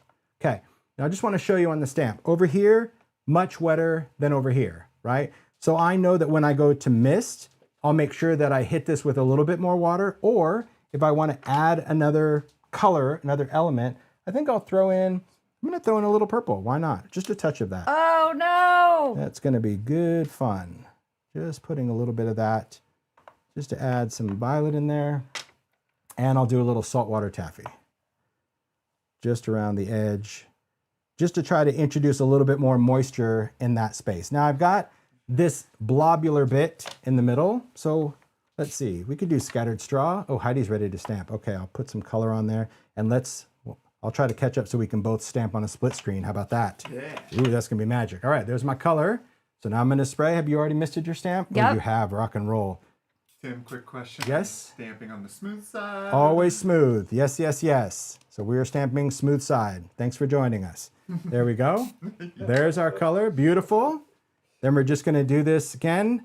Another spray or two and stamp that again. So if your poinsettias are looking like ours, you're doing them right. If they're not looking like ours, you're doing them right. You just need to understand, oh my gosh, look at yours. Those pinks are fabuloso. Look at those little splattery bits. That's nice. I like how you ended up doing purple, and I thought it was gonna. It just kind of gave it like a little deepy kind of shadowy down there because I wanted some different tones. Now, as far as your images go, okay, as far as adding some colors, let's talk about the poinsettia, because this is where, when we did the class, because it's a much bigger image, sometimes, like your second generation, isn't as exciting. You can go back and add to it. I don't want you to feel like, oh my gosh, I can't go back and touch it. I just want to make sure that you're not overthinking every image. So let's just say you wanted to add some more pink to this. You have the technology. We can take a pencil, we can dip that, we can actually apply some color into a puddle, okay? Just dip, apply. We can take this, we can dip, we can apply, and we can actually make a puddle of color, because maybe I don't want it to be that intense. This is kind of leading up to our next technique. And I can pick up some of that, just that pink wash, and still introduce that just to kind of add a little bit of color. It's not going to be intense because the colors I chose aren't intense, but you see like the areas that I feel are maybe a little too washed out. It's a very easy way to apply color fluidly, if that makes sense, just to bring that in and kind of move that around. You could do the same thing if I wanted to add yellow. Perfect. Yeah, Heidi's got some. I'm scared to do the yellow though because I don't want to make my. So here's a tip on that. If you want to add a color without it becoming part of the background, so like I'm going to add some yellow here. This one's dry, this one is wet. I wouldn't suggest adding color into something wet because it's going to move it. So like if you put yellow into here while it's wet, it's going to, as soon as it touches, that yellow is going to travel. So yeah, just give it a quick dry because wet on wet will blend. That's what I was doing here. This was wet, I added wet, it blends. Wet on dry is going to layer. So you can see here that this is dry. So now if I go in and I pick up some color, this is just a little scattered straw, but I don't want it to be that intense, so I'll just use my glass. Now I can just go in and see how it's going to layer. It's going to sit right on top because it's already dry. So there you go. So you should be able to, and just do like little touches. Oh, I'm so afraid. Yeah, try on your least favorite, but just, go in and you could even just try outside of the flower, like try in some of the blank spot just to see if you like the brush mark you're going to leave. See? And I think it's going to be great. I do. Yeah. And you can kind of like, see, I just kind of made a little blob, but see right here where it was still wet, how my color traveled. I love that. Because that's just more my jam. I like just letting it go. Just see, so a little tap on that yellow, it's just going to change it. I love that. So hopefully that helps on the poinsettias. They are the ones that I think are the easiest to judge because they are so bad. Do you need to dip the watercolor pencil each time? I recommend that, yes. I recommend it every time you apply, even if it's the same pencil, dip again, because remember, we're getting water on the outside of the pencil.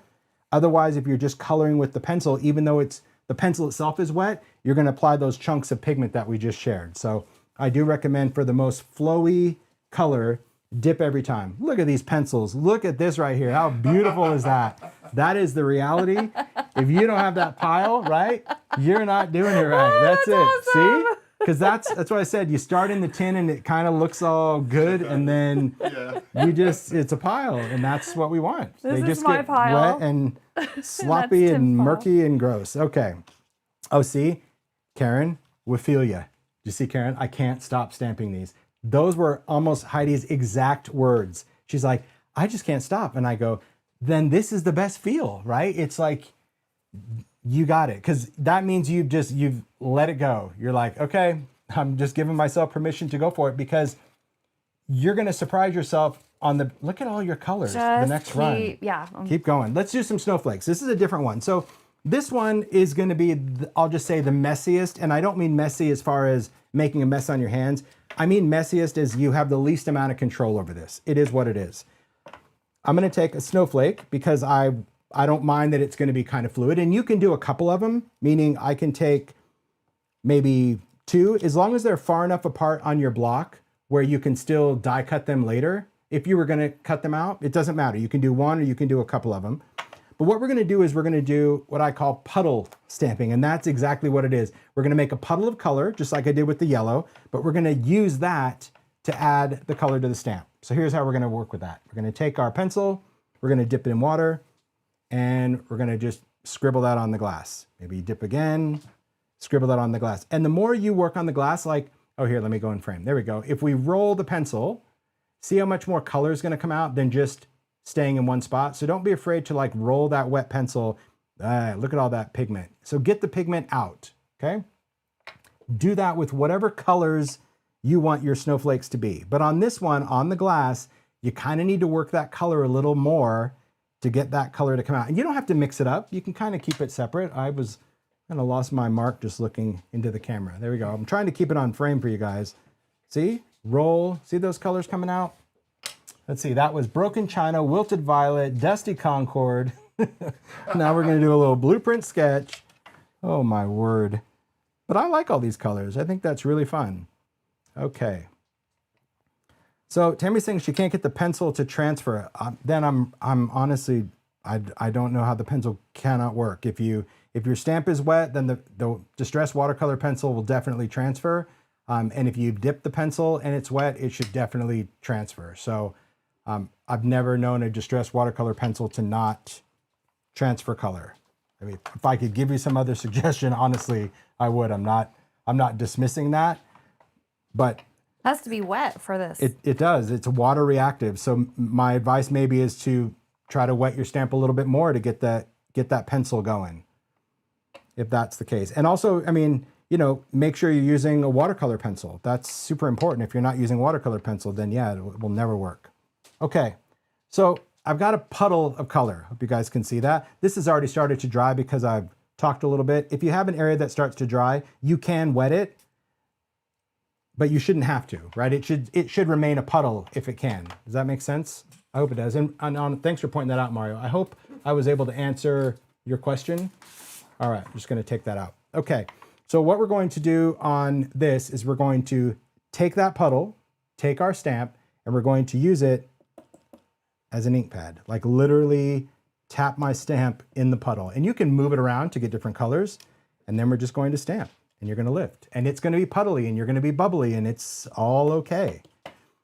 This may not be a favorite, but I like, especially I think just for snowflakes, because it makes them more fluid, but I also wanna show, yeah, that's awesome. But I wanna also show your paper, because that's why I encourage Heidi when she's like, oh, I'll do my other snowflakes.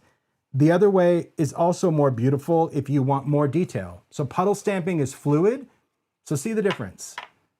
This is gonna have a lot more detail because that was done, you know, coloring onto the stamp even though they were wet. Puddle is very fluid. And so it's not for everybody. I dig it, but some people are like, that is just disgusting. If that is disgusting to you, don't do it. So the reason I wanted to share different techniques between sketch stamping, stamped watercolor, puddle watercolor is to give you creative options, because it may not be great for a snowflake, but you might be like, hey, you know what? I have a heart stamp that I would love to look like a really fluid watercolor heart. Great, then do that.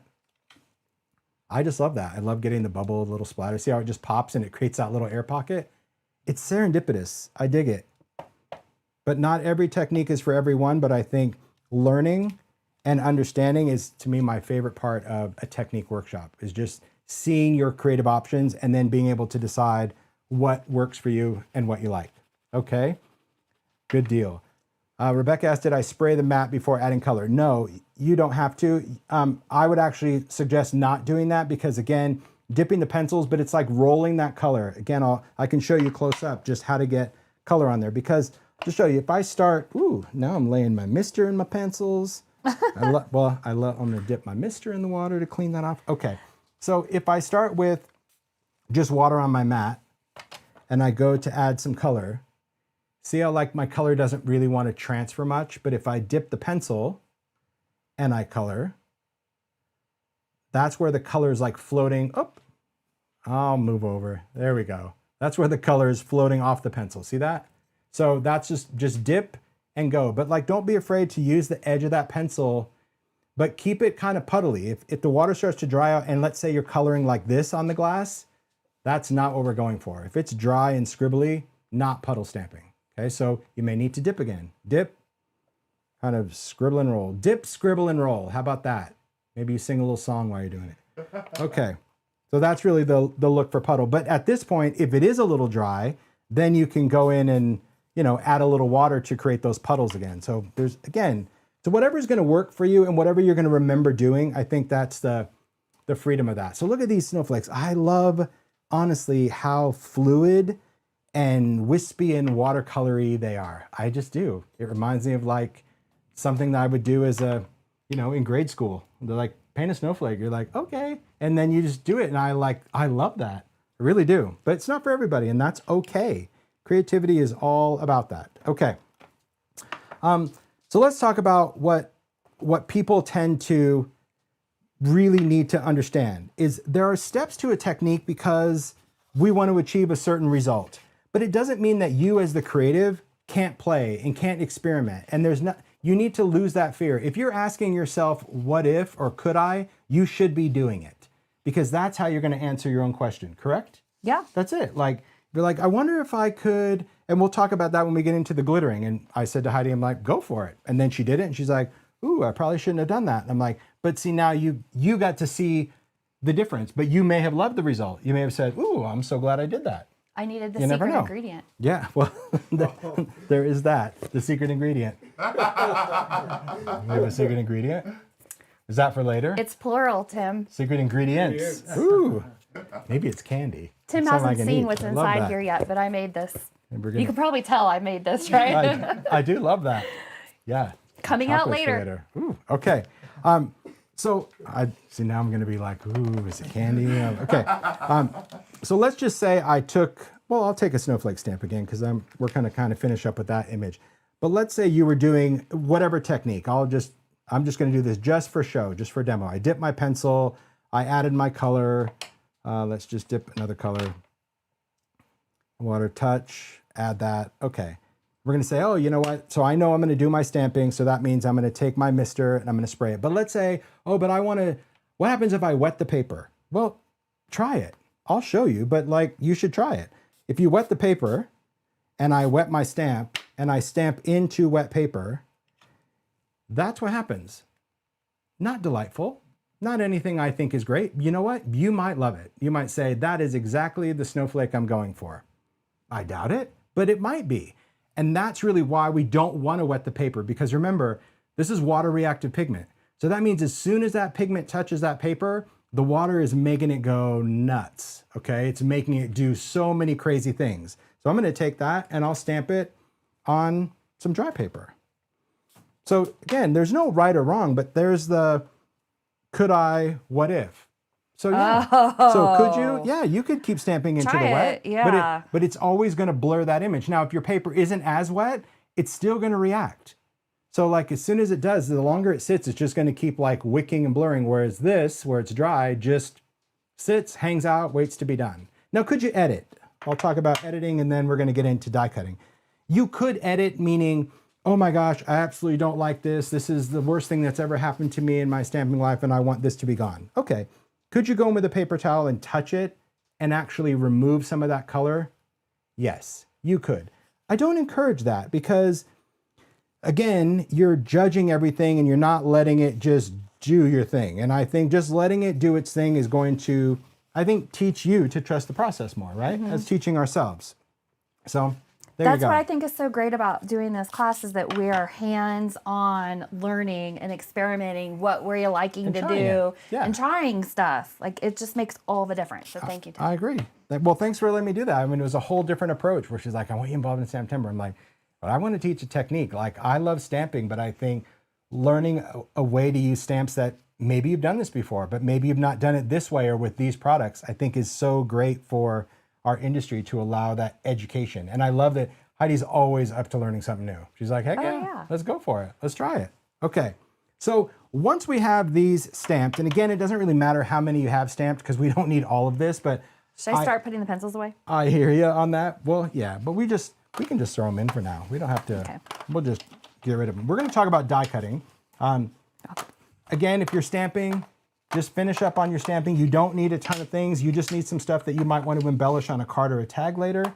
As far as pencils, do you need to clean them off? Only if you want to. If this is going to be your dedicated set for a technique like this, you can put them right back in the tin as they are. And they're going to dry just fine in there. But if you don't want that because you're like, heck no, I don't want my pencils to look like that, you can clean them off then. You know, you can clean this off with a paper towel. You can roll the pencil just to get any of that excess color. It'll kind of retain a little bit of sharpened edge. You can also, if you had a wet paper towel or a baby wipe, that's going to take that pigment off of the label. There we go. That angle shot is like it's a low angle. There we go. See, you can just clean that off. So, but clearly you can see from Heidi and I, because all the tins are done, cleanup is now ended. We're going to get back to these because we're going to still do our background in a bit. For our tag. Oh, Yeah, I don't all right. need to put them away then. No, oh, no, but, geez, but sorry, that's Tim. good that they're in the tin. No, that's good. Thank you for putting those there. I'm going to get rid of this sludge. You do want to get rid of any of this extra. I mean, gosh, could you have taken a piece of paper and just done that? You definitely could have. As soon as I cleaned that up, I'm like, oh my God, I should have taken a piece of paper. But hey, it's just a little different. So we just want to talk about the images. We're going to talk a little about die cutting. We will come back to the pencils. I just want to just give your brain a little break of what we were doing, do something else, and we'll come back to doing some more watercolor. Okay, so far so good. So next we're going to talk about die cutting. And die cutting these really, I think, is what's going to help make it look a little bit more like it should be. It's identifying an outline shape. If you don't have, maybe you didn't get the kit, maybe you bought the stamps, maybe you didn't get the coordinating dies, you can fussy cut. That's not a problem. You can absolutely do that. But here's what we're going to do.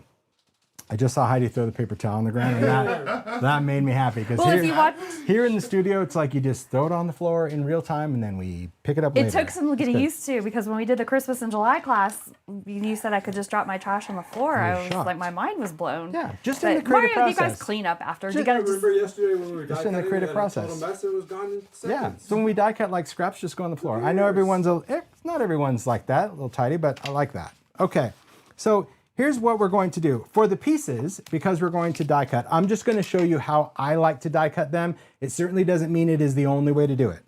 But I like to take my images, have a pair of scissors, and I just like to chunk them out. Chunk them out meaning I'm just going to chop them. What you looking for? Your scissors? Yep, I There found you them. go. So because we're going to use dies, I'm not going to bother fussy cutting, but I just want to have the paper a little bit more manageable for this. But if you wanted to leave them on the sheet and you want to place your dies because you're going to use a bigger die cut machine, fine. We're going to use the Sidekick, and I'll talk about that in a second. But that's just why I'm doing it this way. So you certainly don't have to do it. Like I said, if you just want to wait and see what we're doing before you chop, go right ahead. But I like using shears. These are big. These are from Tonic. I'm using recoil.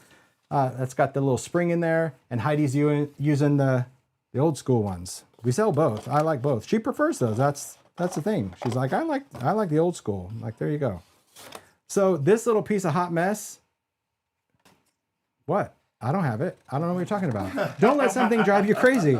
If you don't like something, get rid of it. Don't let it keep annoying you, right? There's one of the things, like if you know you don't like something, you're not going to fall in love with it later. So just move on with it. There we go. All these little chop pieces. Gosh, Heidi's over. You hear how fast she's cutting?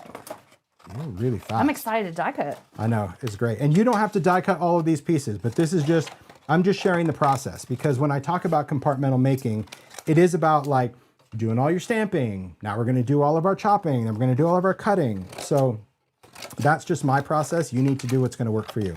So basically, Tara and I can spend a Saturday stamping, Yes. and then we can spend a Sunday and drinking wine, Yes. and then we can spend a Sunday having brunch and I don't know, maybe Yeah. some mimosas and doing the die cutting. That's right, because the die cutting, Compartmentalizing it. it's just easier, because honestly, when we start building the cards and tags, it's gonna blow your mind, honestly, how fast it is.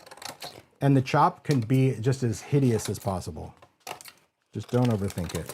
And by the way, Tara is moderating the chat today. Hey, Tara. Tara did all of this kits. Tara and her team. So a shout out to Tara and the team at Simon Says Stamp for all of those STAMPtember kits that you guys have. And thank you guys for the support of that. It's really great that, you know, something so different and such a unique approach for STAMPtember was not only celebrated, but honestly embraced by you guys. I thought that was so cool. These snowflakes, I'm going to keep those together like how I stamped them. So I'll just cut out 2 at a time. There's a lot of stuff in that kit. That kit was really such a steal. I just couldn't even believe what a deal it was with all of those, but it was fun. We do still have some of these stamps, the festive watercolor, at least we did at the beginning of class, from the kit on the cool. website. Oh, And then there cool. is still some of the other stamp set on the website too that we Excellent. haven't used yet, the festive sentiments. Those Excellent. are still available on the website. So if you love it, now that you see it and you see what you can do with it, it's great. So look at that. I mean, that's just what we created so far. All right, we're going to talk about die cutting. Now, die cutting, use whatever die cut machine you have. This is not an infomercial. It's just the opportunity for you to use what you have. I love my Sidekick. I've done this with Sizzix years ago. It is my most used machine.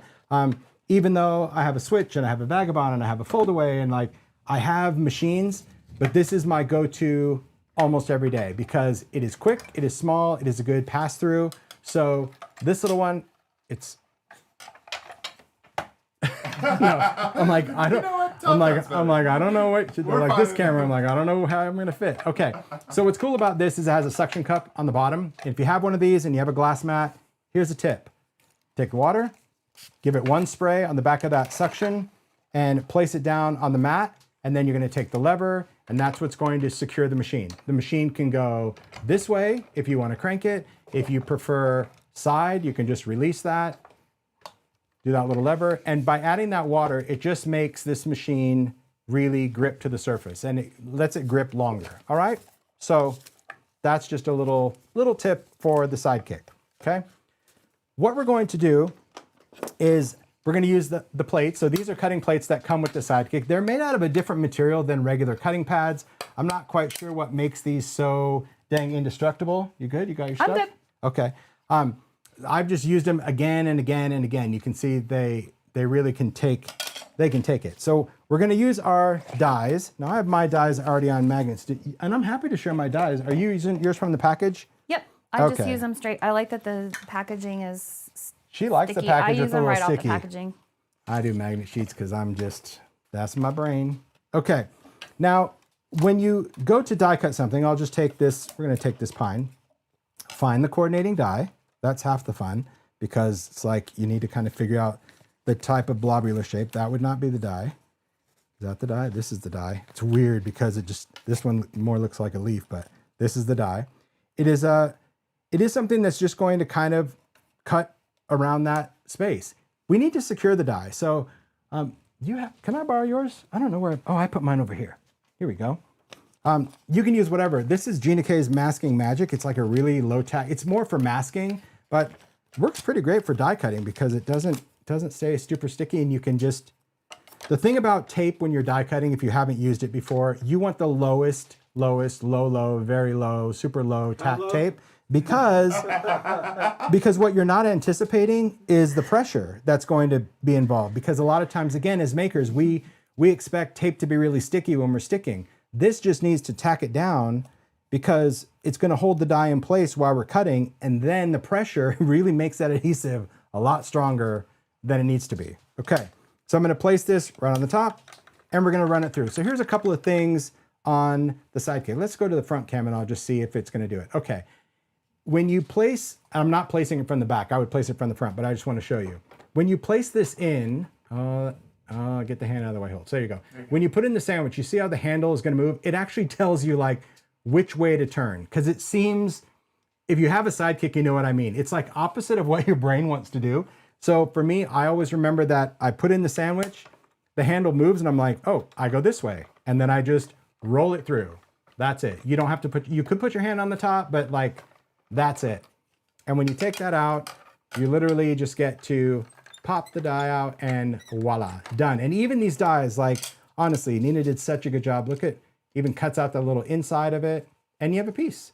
So I want you just to cut out some things. I'll repeat the process a few times, and I'll share some tips as we get further along. But what's cool about the sidekick, because I know many of you are probably, you know, rolling your eyes, saying, do I really need another tool? And I get it. And here's the thing, again, not an infomercial, not a pitch. And I'm saying this because Heidi experienced it as well. She's like, I use this machine at home, and not Sidekick, it was something else. And I go, and that is a great machine. But I just want you to use the Sidekick for this, because what you're gonna notice, especially if you like to cut out stamped images of any kind or small things, it's all about the pass. It's about the fact that you are not cranking through a full cutting pad. It's super fast, and it's just so done. fast. And it gives you, I think, a little bit more accuracy, especially with dies for stamps, because you don't have a big cutting pad with many things on it to have a tendency to shift as it goes through. I mean, the detail, ridiculous. So that's really what I love about a Sidekick. The pass is very, very quick. I know one other thing you're going to love about the Sidekick, Tim. What? That it's black. I do love that. Okay, Yeah. I know yet another thing you're going to love about the Sidekick. What? So, because we had so much fun using it when we were prepping for class, and you convinced me how easy, and it is so easy to use, Yes. and it cuts delightfully, we put it on sale. You are a rock star. So it is on sale on the Simon Says Stamp website right now. You can find it in the sale category, or you can search a Tim Holtz freaking rock Sidekick star. machine. Yeah. It's normally, oh my gosh, How big is the sale? $79.99. Yeah, I know you're gonna ask that You know next. I'm gonna ask. Yes, You know I I'm wrote gonna it, and I ask. wrote it down because I know you asked. So it's normally $79.99, and we took $25 off. So that means it's How much off? $25 off that's on a the deal. Sidekick. No coupon code needed. You just go to the website. I gotta tell you. Tara's linking in the chat. I gotta tell you, It's a great, You're awesome. great freaking awesome deal. And Simon Says you're Stamp awesome. ships worldwide. That's So just now cool. is the best time That's just very to cool. get a Sidekick. And for card makers too, who are doing a lot of sentiments that are this size of all these watercolor flowers we're doing today, Tim. Yep. That really the Sidekick is so, look, I just did a pass in like less than 2 seconds. And it cuts really, really well. Look how beautiful That's that the is. thing about this machine, though, honestly. I mean, it's been around for years, but when we did it, everyone's like, I thought it was a toy. I didn't think it would actually work. You know, will it really work on this kind of die and that kind of die? I'm like, if it fits in the Sidekick, it's going to work. It really is. That, to me, is what's important. And I always just position that, again, and I'm using the same 2 pieces of that Masking Magic. And even though it lifts up, who cares? You just want to make sure that your die kind of fits. I love that you do sales. That just makes me, it really is like Christmas, honestly. You know, where you just give a Christmas gift to yourself. Okay. I love that. Christmas gift to yourself. See that poinsettia? Like, it just kind of looks blobular, but it's really pretty. It's just a great, great look. I do love that. Poinsettia again? Yeah. See, like, that's the one where it kind of starts out blobby, but like it resembles a flower more when you cut it out.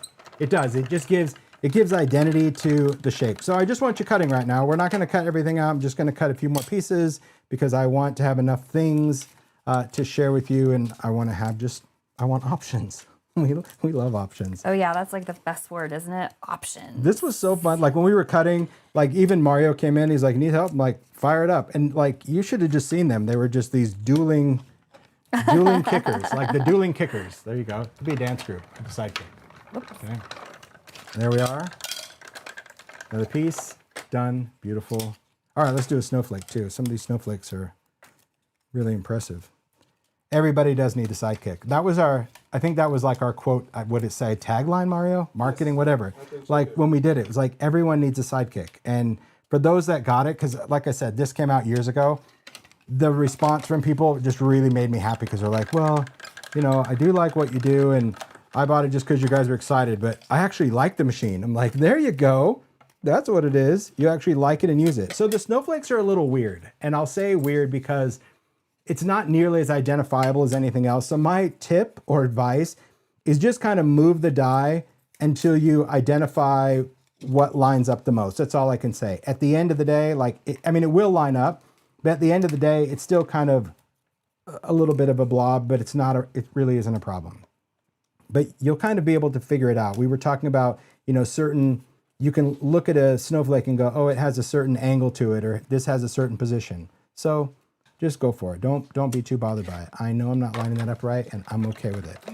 Dude, I'm still on my same piece of masking tape. I know. I just need a third for the second die, but yeah. But that's the thing also about tape for dies, because I know as makers, we all struggle with finding like the perfect tape. The perfect tape is the tape that has the lowest tack, which seems weird. It's the one that you think won't work is the one that will. There you go. You got that snowflake. Look at this one. Look how cool, like even this is cut out. Oh, let me hold it up this way. There you go. Can you guys see that? There we go. We're going front cam. There we go. See? Just has all those little pieces cut out. That's fun. Even with the watercolor. So I already have a little pile of stuff. You got a pile of stuff too, Heidi? Yep. Okay. Oh no, I didn't do my points. I want to do my favorite poinsettia. Okay. Go for it. Now I have to pick my favorite poinsettia. Never mind. That's too much pressure. No, pick one. Go for it. The struggle is real. See? Because when you stamp them, you're like, you immediately pick favorites, and then when you have a pile, it's like, oh, I like this leaf too. While you're doing that, I'm going to do this. Everything is usable. That's the best part. Again, just seeing you guys into, all right. All right.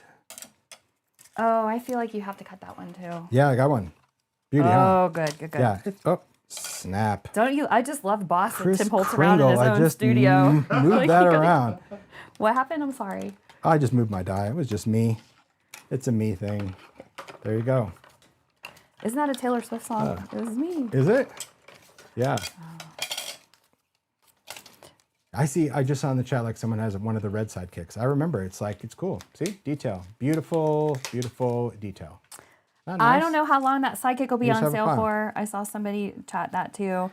It'll be on sale through today and tomorrow for sure. There you go. That's fair enough. Because then people that are watching rewatch, that's really nice. They can still get the sale. Okay, I've done enough cutting because I have a whole tray of stuff. So I don't want to really bore you with the die cutting process because we still have lots to do. We do. Okay, so the idea is just having some pieces die cut, and Heidi Can I just do one more? Of course, I'll still talk. Thanks for doing that on the sidekick. That's just great for people. When you take off your sidekick, dry off your mat because there's going to be some water there. Oops, die goes flying. Thanks, Brian. There we are. Look, we got a whole little crew behind us just waiting for us to make a mess. That's just how it is. And this is funny. Like we talked about this yesterday, even this morning. I'm like, so when I work, I'm just gonna like work right here, and I'll just keep everything clean and organized and all that. If you just see just across the side of my glass mat, it is how I make. That's why really I work on the glass mat. Like anything that I'm not working on, I literally just push it off. And I don't care what happens on the outside. That's just it. So it's funny. All right, next we're going to add some glitter. So here's what you need. I want you to get some little vial of rock candy. I want you to get a little bit of glossy accents. You need your little bottle that's in there. You're also going to need your paintbrush, that little tiny brush that was in your kit. And look at this cute little brush. It's this great little duster. This is what we're going to use to like clean up any excess glitter. This is a great little brush that we have. So thanks, Ranger, for the brushes. That's for these really kits. cool. Love it. All right. Now, I would suggest keeping a little piece of scrap paper, or if you have wax paper, or just anything to use as the palette for the glue. Could you put the glossy accents directly on your glass mat? Yes. But once this dries on your glass mat, you have to clean it off with a razor blade. So it's just easier to just work from a piece of scrap paper, but do whatever's going to work for you. Okay, I'm just taking my stuff. Look at you. Do you want a piece of scrap paper? That is not scrap. That is Those are art. usable. That is art. I don't want to take your art. Here, I'll use this. This is scrap. That is scrap. That's the one you sprayed first on the, Yes. on the Yep. paper. That is a literal piece of scrap. All right. Done. There we go. Probably just going to use a little bit of masking magic just to keep that there. Okay. You also need a little container. We talked about that. Well, we didn't talk about it. You got an email about some container for glitter. It doesn't matter what it is. It's just something because we kind of pour stuff on. Now, the process of the glitter is important to follow. Am I right? You know, I thought I knew better than you, but you're right. It's not that you didn't. Honestly, I love the fact that you just tried it, and that to me was the best. It was like, try it. Honestly, if you're doing glitter on watercolor, you want to be really light with the glue because as you know from working with this, these are water reactive pigments, meaning even though they're dry, they're still going to react with water. Glue, liquid glue, is wet. So if you apply too much liquid glue, it won't destroy what you did by any means. It didn't destroy what she did, but it certainly makes the colors murky. It starts like running them together and it makes it a little murky. So just kind of keep that in mind that we're doing it for a specific reason this way. All right. We're going to take some glossy accents and just apply it to a piece of scrap paper, just a dot. That's all you really need. Okay. When you're done, give this a tap, give it a little squeeze. Also just, I don't know if you can see in the nib. Can you see that little bubble in there? You see it? Like look in the nib. That's just forcing air out of the bottle, which means there's no glue stuck in there and then it won't clog. Is yours clogged? Use mine. There you go. I didn't do the air bubble trick either. No. Sorry. There you go. Perfect. I'll take that. Yep. Tap, tap.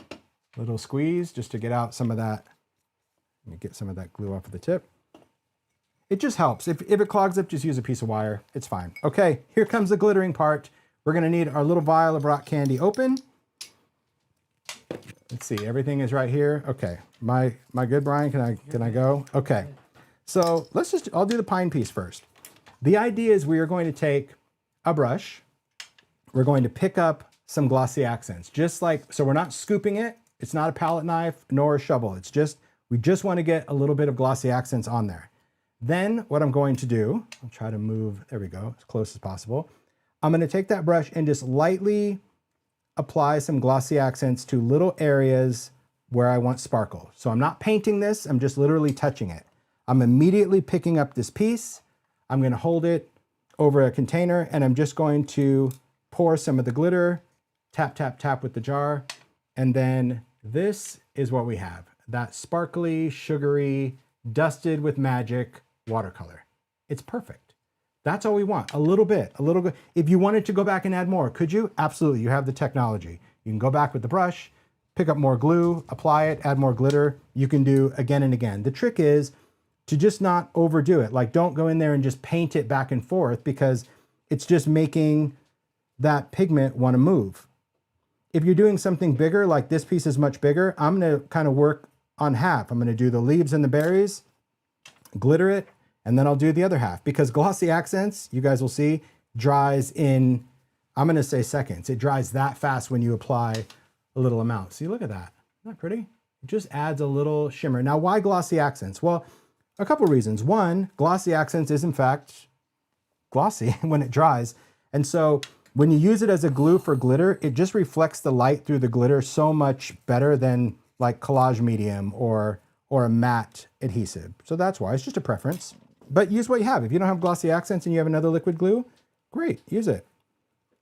Again, sprinkle that on, a little tap, and there's our pieces. How are you doing? Loving it. Look at that. So good. The magic of the glitter, man. Love it. It just adds a little sparkle. And we wanted to do this little vial because of how we're using it. See, like just sprinkling it on, you don't necessarily want to like dip it in a jar or press it flat in the glitter because if you press glitter flat, it loses its reflectiveness. It really does. So poinsettia, it's big. Oh, beautiful. I love that color too. So because this poinsettia is big, I'm going to do half and half. Again, just using the glossy accents and you'll see when it goes on. It goes on glossy. Then I'm just going to put some glitter on there. Look at that. Ooh. Now we'll do the other half. And see, honestly, I think the glitter changes the muck. It does. for those that are doing that, like it's just, it just creates a muck. Is Glossy Accents acrylic based? No, it is water-based adhesive. There you go. Perfect. Just adding. So it's not like a gel medium at all. No, it's just, it really is. It's great. A lot of people use it as glue too. I don't necessarily use it, you know, like to glue too many things together. Maybe transparencies I like. Anything that I want to be kind of shiny and glossy. So there we go. That's my outside, and I'll add a little bit in the center just to create that. Let's pick up a little bit. So see that Glossy Accents, that blob? See how nice it is just with a brush, and then you have a place to lay it down. That's why scrap paper is just better. Again, you could work right on your mat, but there we have it. So could you just paint over the whole thing? Sure, you could, but what's nice is we still want it to look like watercolor. So we don't want to have so much glitter on there that it covers everything up. But if you really like sparkles, you'd be like, just sit down, Mr. Holtz. I'm going to go ahead and use whatever I want. It's like, great. Nothing wrong with that. Some people might like a lot of glitter. Some people might like a little bit of glitter. You know it. If you're the kind of person that likes a lot of glitter, that would be Heidi. Put an emoji. Any emoji. If you like a lot of glitter, put any emoji in the chat. Yes, I love a lot of glitter. And that's good. But here was the thing. So when we were doing glitter, you know, adding it with the paintbrush, Heidi's like, well, can I just use the bottle? Can I just take the bottle and apply the Glossy Accents and then my glitter? I'm like, well, if you can control it, yes, but it's very hard to control a very thin flow of Glossy Accents. Even though it's got a detail applicator, the pressure to get the glue out is just going to add more glue than you probably want. But try it. And she did. And what happened is just that the glue, because it was so much of it, took longer to dry. Therefore, all of her detail underneath was kind of mucky. Look at all those emojis. I don't remember if that's the one I did or not. We got a lot of people who like a lot of glitter. Yeah. It was, I think it was this one, because see how like the inside got cloudy? It was, again, wasn't bad. It just made the colors, yeah, they can't even see because it's not really close. Let's try the close-up cam. We got one over here. Let's show you. Again, not bad, but you see how the image, the center, just became like a little bit more murky. So it won't ruin it. We've already said like it's not going to ruin it, but dang, that sparkle is magic. So just know, I mean, I think the whole point of a technique workshop is to understand different techniques? Yeah, what you do. So there's never a wrong. If you're like, I'm not painting with a brush, I'm going to just squeeze it on from the bottle. Great. But then if you're like, oh, why does my image just look a little bit more fluid? Well, that's why. And you might love it. I mean, it did dry beautiful. But at the moment, she's like, oh, no, I don't think I should have done that. And that's okay. I think it turned out great. Still usable. See, didn't throw it away. And then the next day, you look at it and you're like, I don't know which one I didn't like. Isn't that the truth? Yeah. Look at that little funnel. Thank goodness you had that. Just to be able to we have little put funnels. that back. Like, how are we getting this glitter back? And Heidi's like, I have a little funnel. Of course you do. I love that. I do. All right. Glitter for days. See, just to me, it's just fun. Look at that little sparkle on there. It's just enough, just a little detail. And it doesn't take long to dry at all. It's really like quick. I love people seeing like that are playing along. They're like, I'm out of watercolor paper. It does. That was like the X factor question when we were doing the kit. I was like, how many pieces? It started with 2. I'm like, it's gonna be more than 2. And then it was like, how many? I'm like, I don't know, like 10, 5, what? So we settled on 5, and 5 is enough really for you guys to still make plenty of things. I hope you still have 1 piece left because we will get back to that piece. But yeah, it was nice. Okay, so to clean Glossy Accents off your brush, water. Just put it in water. It's water-based glue. It'll clean up. You put the glitter. Can I borrow your funnel, please? Oh yeah. Thank you. That's just fun. It's cute. I mean, I probably could pour from the corner, but I doubt it. That's just cute. It doesn't need a little mini funnel. The other thing you're going to notice about glitter is like you start with a bottle and then when you're done, like it's still a full bottle. I think it's just the air or whatever that's in the glitter. It's like, what? How did I end up with more glitter than I started? You Glitter. know you have one of those. Glitter settles. Huh? You have one of those. Oh, there you go. I probably do. It's around There here you go. somewhere. See, that's it. You know you have one. It's like, yeah. Well, now I have 2. So, and I'm happy about that. All right. So far, so good. Good. So we've stamped, watercolored, die cut, glitter. Now we have some components. We've got some great little things to work on. So now let's actually work on another technique. Our final technique before we start building, which is just going to be some backgrounds. And the background thing, honestly, was probably what I was most happy about when I was playing along because, like I said, not having an ink pad was a challenge for me. I'm like, how am I going to do this with without a background? See, already she's like, oh, it's a good one, huh? She did like this because it does start out a little like, well, I don't really know if I'm going to like it. Okay, so two ways to approach this. You can start with a whole sheet. We're going to do two different backgrounds. Or if you don't trust yourself by not doing the entire sheet, just chop it in half. Case in point, my colleague next to me, she's chopping it in half because she knows when you start, it is hard to like stay within your real estate. So if you already think like, no way, I'm just going to go off the rails, go off the rails. But it's totally up to you. I love that you did that. I do. It's so you. You're authentically you, and I adore you for every bit of that. Okay, here's what we're going to do. We're going to take our block, and we're just going to use the pencils to actually create a background color. So let me just show you in its entirety, and then you guys give it a shot. I say two backgrounds because this way you can pick your favorite one. We're only going to make one of the tags, but it's like, just so you understand, what we're going to end up going for are these kind of backgrounds, okay? And these backgrounds are just a cool, fluid look done with pencil, okay?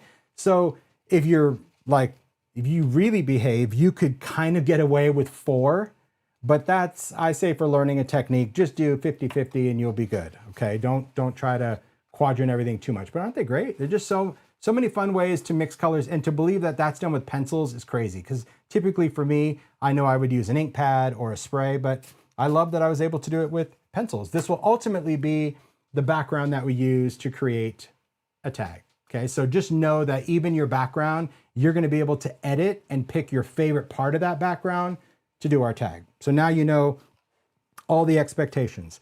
So for the block, and we've got our water again, I'm just going to take out my brush because we're just going to do it. It's pretty much nothing new than what you don't know. You know, it's everything that we've kind of already done. We're doing it on the block. It's kind of like the puddle stamping, but it's done on the block. So what we're going to do, let's see, what color do I want to do?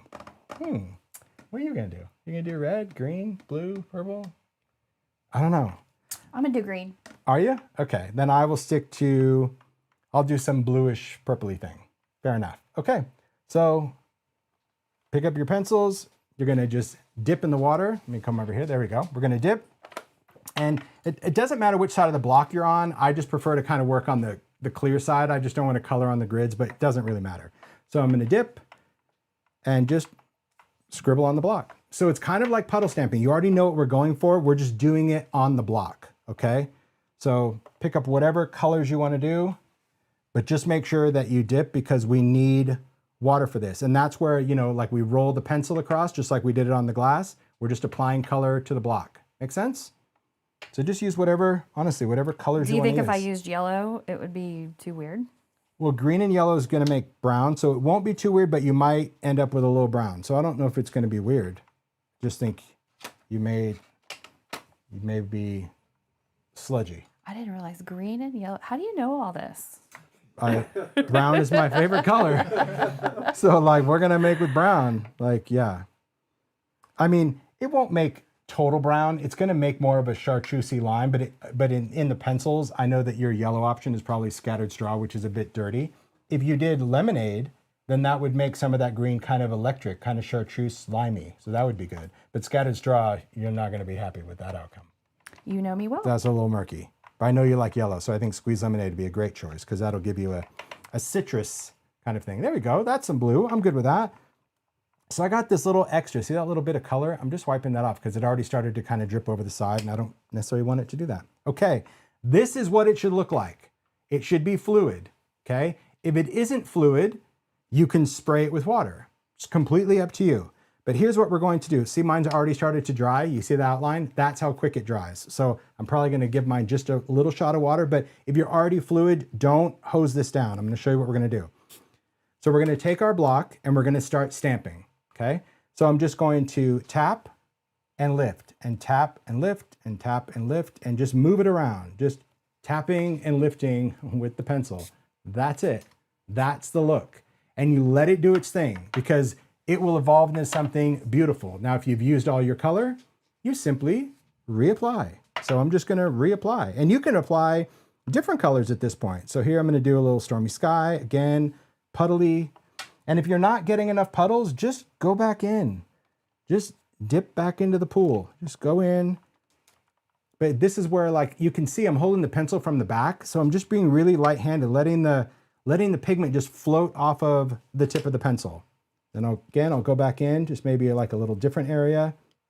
And I'm kind of sticking to half of my paper, because I can do this half one color and this half another color. If you press down all the way, can you go top down real quick, please? Yeah, Thanks. If you press down all the way, you're going to create a bigger blob, which is not bad. Okay, so if you want solid, that's more pressure. But all of these little bits of color, you can lightly tap, and that's what's going to give you the little dots. It's really cool. But what I like about this, because you're like, well, gosh, I could do this with ink. You can, but I think what's really interesting about the pigment is how you can get colors to layer on top of each other. It's so cool. I just love the effect. I'm going to just go in with some purple. So in other words, you're creating a background until you're happy. We are going to embrace the space. Leave yourself white space. Please leave yourself white space. Do not try to create a solid background. I want you to at least have some space. Oh, that's so cool. That is a good call on that yellow. See that?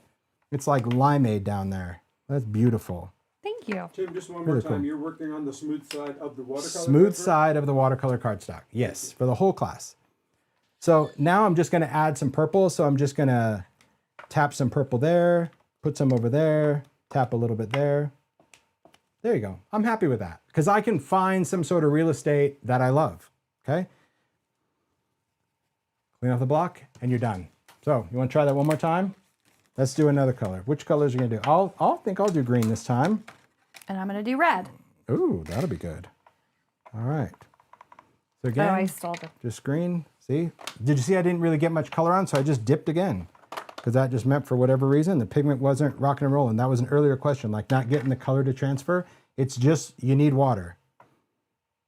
But also just kind of let it, you know, roll your pencil also, because that's what's helping the pigment roll off. No pressure. You just want the pencil to do the work for you. Okay, what do we got? I'm going to take, I love these. Ooh, gosh, shabby shutters. Hello, beautiful. That's nice. I like that.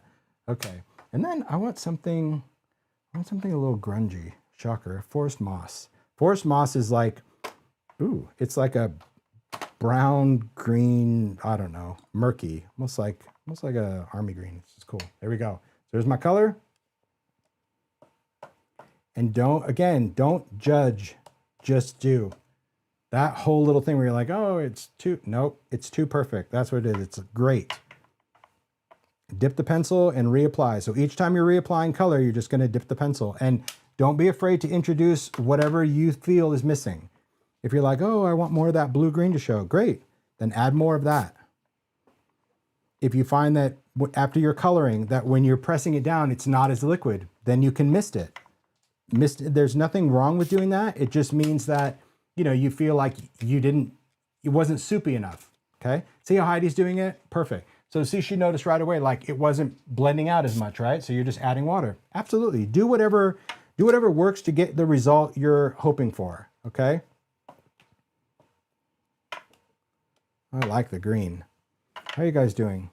I like the green too. For those doing this, like it's a bit shocking the first time, but I hope those that are crafting along are enjoying the process. I really enjoyed this because I've done this with ink pads, you know, where you put it on acetate and, you know, you roll the color, I've done that, but I've never thought to do it with pencils just because, well, I had ink pads, but you know, when you're trying to stick within the kit, it's like, well, I'm going to do something because we're going to have some kind of background. And I love this because I actually find myself going for pencils now to add. And you could even start with ink and then add pencils because look at how it dries. It's like every little color is visible because this is a pigment versus an ink. If you're wondering like, well, why doesn't it do that with ink pads? Ink pads are translucent. So like when you put a color on top of a color, it tends to be impacted by the color underneath it. Pigments really like sit on top, which is great. I love that. All right, I'm just gonna miss this. I don't know know if I have much on here, but I'm just going to finish my background and then, yeah. So, Oh, yeah, look at those little specks. I love that. Okay. Oh, I hear you already. And the answer is yes. Of course you can. Can I? Of course you can. We're going to do that next. Go for it. She wants to spritz. She wants to spritz, and that's a good thing. So in your kit, and we're going to do something else with the spritz as well, but if you would like your backgrounds to have a little bit of shimmer, which we both do, let me just tell you why we put this color of Distress Spritz in your kit. It's called Hickory Smoke. Because you might have been like, hello, gray? Like, I'm not crossing over the dark side. When I showed this to Heidi, she was like, whoa. Hickory Smoke, for whatever reason, I'm not the chemist, it has a different type of mica than all of the other spritz, okay? All the other spritz, it's a beautiful mica coordinating color, but in Hickory Smoke, because I wanted a specific kind of silvery gray, it's almost like glitter. That's the only way I can describe it. It is this, it's very microscopic, but you'll see that it shines like glitter, unlike any of the other spritz. So that's why I put it in the kit. So let's give it a whirl. You have to make sure you shakety shake, get that mixing ball, check the bottom to make sure you don't have any sludge. If you have any sludge there, shake it again, okay? Some people shake side to side. If you find it leaking through the cap, well, then take the cap off, cover it with a paper towel or a cloth while you're shaking. It's easier to do it than like ringing the bell. Ringing the bell, you'd be shaking for days, okay? The spritz is designed to spritz. There you go. That was a great demo, Heidi. I loved it. The spritz is designed to spritz, which means you're just going to keep your distance and you're going to give it a quick spritz, just a quick like little burst. And we want it to be drippy versus misty. If you want it to be misty, even be further back and give it a quick spray. But spritz is designed to spritz. And I say that not to be condescending, to say like it is not intended to create an entire covered pearly finish, because the product in spritz would actually come off on your hands if you add too much to a surface. I'll also tell you that different papers handle spritz differently. If it's a really slick paper, you'll get, after it dries, you'll get what's called fluming, where a lot of that pigment will like come off on your hands. That's just because it didn't bond to the paper. But that's all we're gonna do, like a little bit of that, and we're gonna dry it. So this is where we can use a heat tool, or you can let it air dry. We're not gonna let it air dry. We're gonna see if we can turn the lights out in the studio by turning on 2 heat tools with 30 million lights and 12 cameras and Mario already robots. thought of that. He did. He took an extension cord through the house, so we got power your from the kitchen. studio wasn't doing all We got the power from the kitchen in this. I know. Everyone's like the studio. They think it's some building. I'm like, we're literally in a bedroom of the house, which I turned into my studio. Yeah. A bathroom is like 5 steps away, and the kitchen is right outside the door. But there you go. And now it's a TV studio. Now it's a TV studio. Today it is. Okay. Do you have to heat spritz? No, you don't have to heat it. It just needs to dry. But I will say that Hickory Smoke, especially for those that maybe didn't buy it and you got it in your kit because you're like, I don't really like gray. I hope you appreciate like why we did this color, because dang, it's good.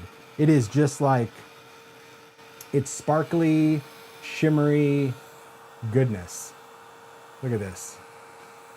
See that? See that like silver twinkle? That is what this does. That's the spritz. It just looks, it's like this antique silver is all I can say, is what it looks like.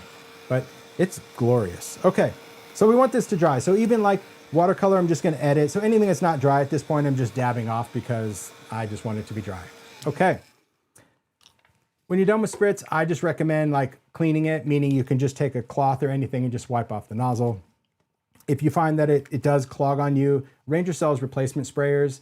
So Heidi stocks all the sprayers for spritz, right? Just the replacement sprayers. It's just, the thing to remember is you have to shake it, because if you have any pigment down here and you try to use it, it sucks the pigment up in the tube and it's game over. It's really hard to clean out. I'm not just saying that so you buy an endless amount, but those that have tried, it's just easier to be like, oh God, I'm good. All right, so we're gonna pick a background to cut, and here's what we're going to do. We're going to use those wonderful tag dies that came in the kit. I love them. They're so much fun. I've designed a lot of tag dies myself. I just love tag dies. These are fun. Anything like this. I just love it. So there's 4 different types of tags: a little arch, you know, a little step, a traditional tag. I like this one with the little flags. I don't know what I'm going to use. What are you using? I'll use a different one. I'll use that one. And then reinforcers. There's like I'll just call it an old school, and then a little roundy one. Which one are you using? Old school? Yeah. All right, I'll use roundy. I like that we're just using different things, right? Okay, so here's the thing about die cutting the tags. And you can, this will work in the Sidekick, but that's what we're gonna show you, like how we're gonna work in the Sidekick for this, okay? When you use the Sidekick, so we're gonna just go back, I'm just gonna spray. You don't always have to spray water, I just do, so I can't say not to when I'm doing it every time. Okay, you have to make sure that your paper is no wider than your cutting pad. It's just that simple. So if you're like, oh, I have a background cut, you have to cut the background paper to be no wider than this. That's the only kind of limitation. So what I do, and Heidi did already, is you just place your tag down. So this is what I was saying, when you have a background, you're like, when you lay the die down, you're like, ooh, that's cool. Ooh, that's cool. Like, leave yourself some room of where you're gonna stamp a sentiment, where you're gonna add imagery, and that's where the white space comes in handy. You could even get away with like turning the die and literally getting 2 tags out of one background, which, you know what, I'm gonna do, because I like my whole background. So I'm gonna get 2 out of that. So I'm just gonna take this, take some scissors, just chop it. You can use a paper trimmer if you want.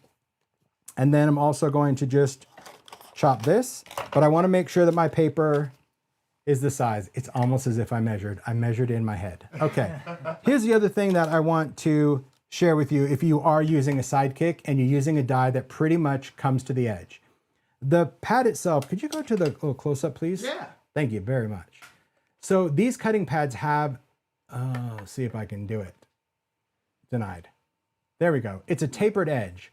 So the edge that says Sidekick's actually got a roll on it, and you can see it tapers off. Your die needs to stay on the flat part of this. If your die hangs over the tapered edge, it won't cut it. So what I do is I position the die, but this is the weird part. Because it kind of fits pretty much evenly, I tend to go almost to the edge of one side, and I hope I explained this correct. So you see how like my die did not go over where it says Sidekick, but I also have a lot more space on the back. And you might be like, why aren't you centering it? I'll show you why. I'm gonna put my cutting pad on top, because Mario learned this and Heidi learned this. It was very neat. Yeah, he's like, this is not working. And I'm like, you are right. Because Heidi was the same way. She's like, this does not work. If you have a die, there we go. You can see how close the die is to the edge of this. You guys see that? You can kind of see through that. If you try to put this in the Sidekick and roll, it doesn't want to take it. And you're like, what's going on? The machine, the rollers have to actually like bite down on it. So we're gonna actually put in the end that has the most space between the edge and the die, because that cutting pad will actually like squeeze down when the rollers hit it. That's what gives it the bite, okay? So now I'm able to put this in and run it through. So there you go. That's the trick. If you have something that pretty much goes like edge to edge and the machine's not taking it, we just want the bite. There you go. And it cuts it out. It also like debosses a little detail line, and you got a hole. So there you go. That's how it's going to work. I'm gonna clean the die. Now I'm gonna find the reinforcer die that I took out that I said I was gonna use. There it is. Thanks, Mario. And I'm going to use it in another spot. I may not be able to get a second background because I want my reinforcer. Oh, you know what? This would have been a good time to use that sludge. I'll actually cut it out of the sludge. That's gonna be fine. Okay. Doesn't really matter. I just want it just for color. It's just gonna be a blob, so I think that's gonna be great. All right. Perfect, perfect. Okay. I appreciate the comments. I'm glad you guys like just the explanation of the machine. I've learned a lot in my years with Sizzix because they have engineers there, and I just ask the questions. I'm like, what's going on? And they're like, anytime you have a die right up to the edge, it puts more strain on your machine to take it. So that's why you just, instead of centering it like you want to do, if you're cutting it close, just put it all the way to the end to give one side of it a little more bite. I was like, okay. All right. I still have another background. How you doing, Heidi? Loving it. I already am doing my second background. Rock and roll. Cool. All right. You only need one, but hey, if you're like us, we just can't stop. Oh yeah, we only need one for today. Maybe not at the pace you're going. You're rocking. I love that. There we go. You can have as many as you want. The other thing, Tim, that I think we've probably mentioned a little bit is the whole compartmental thing.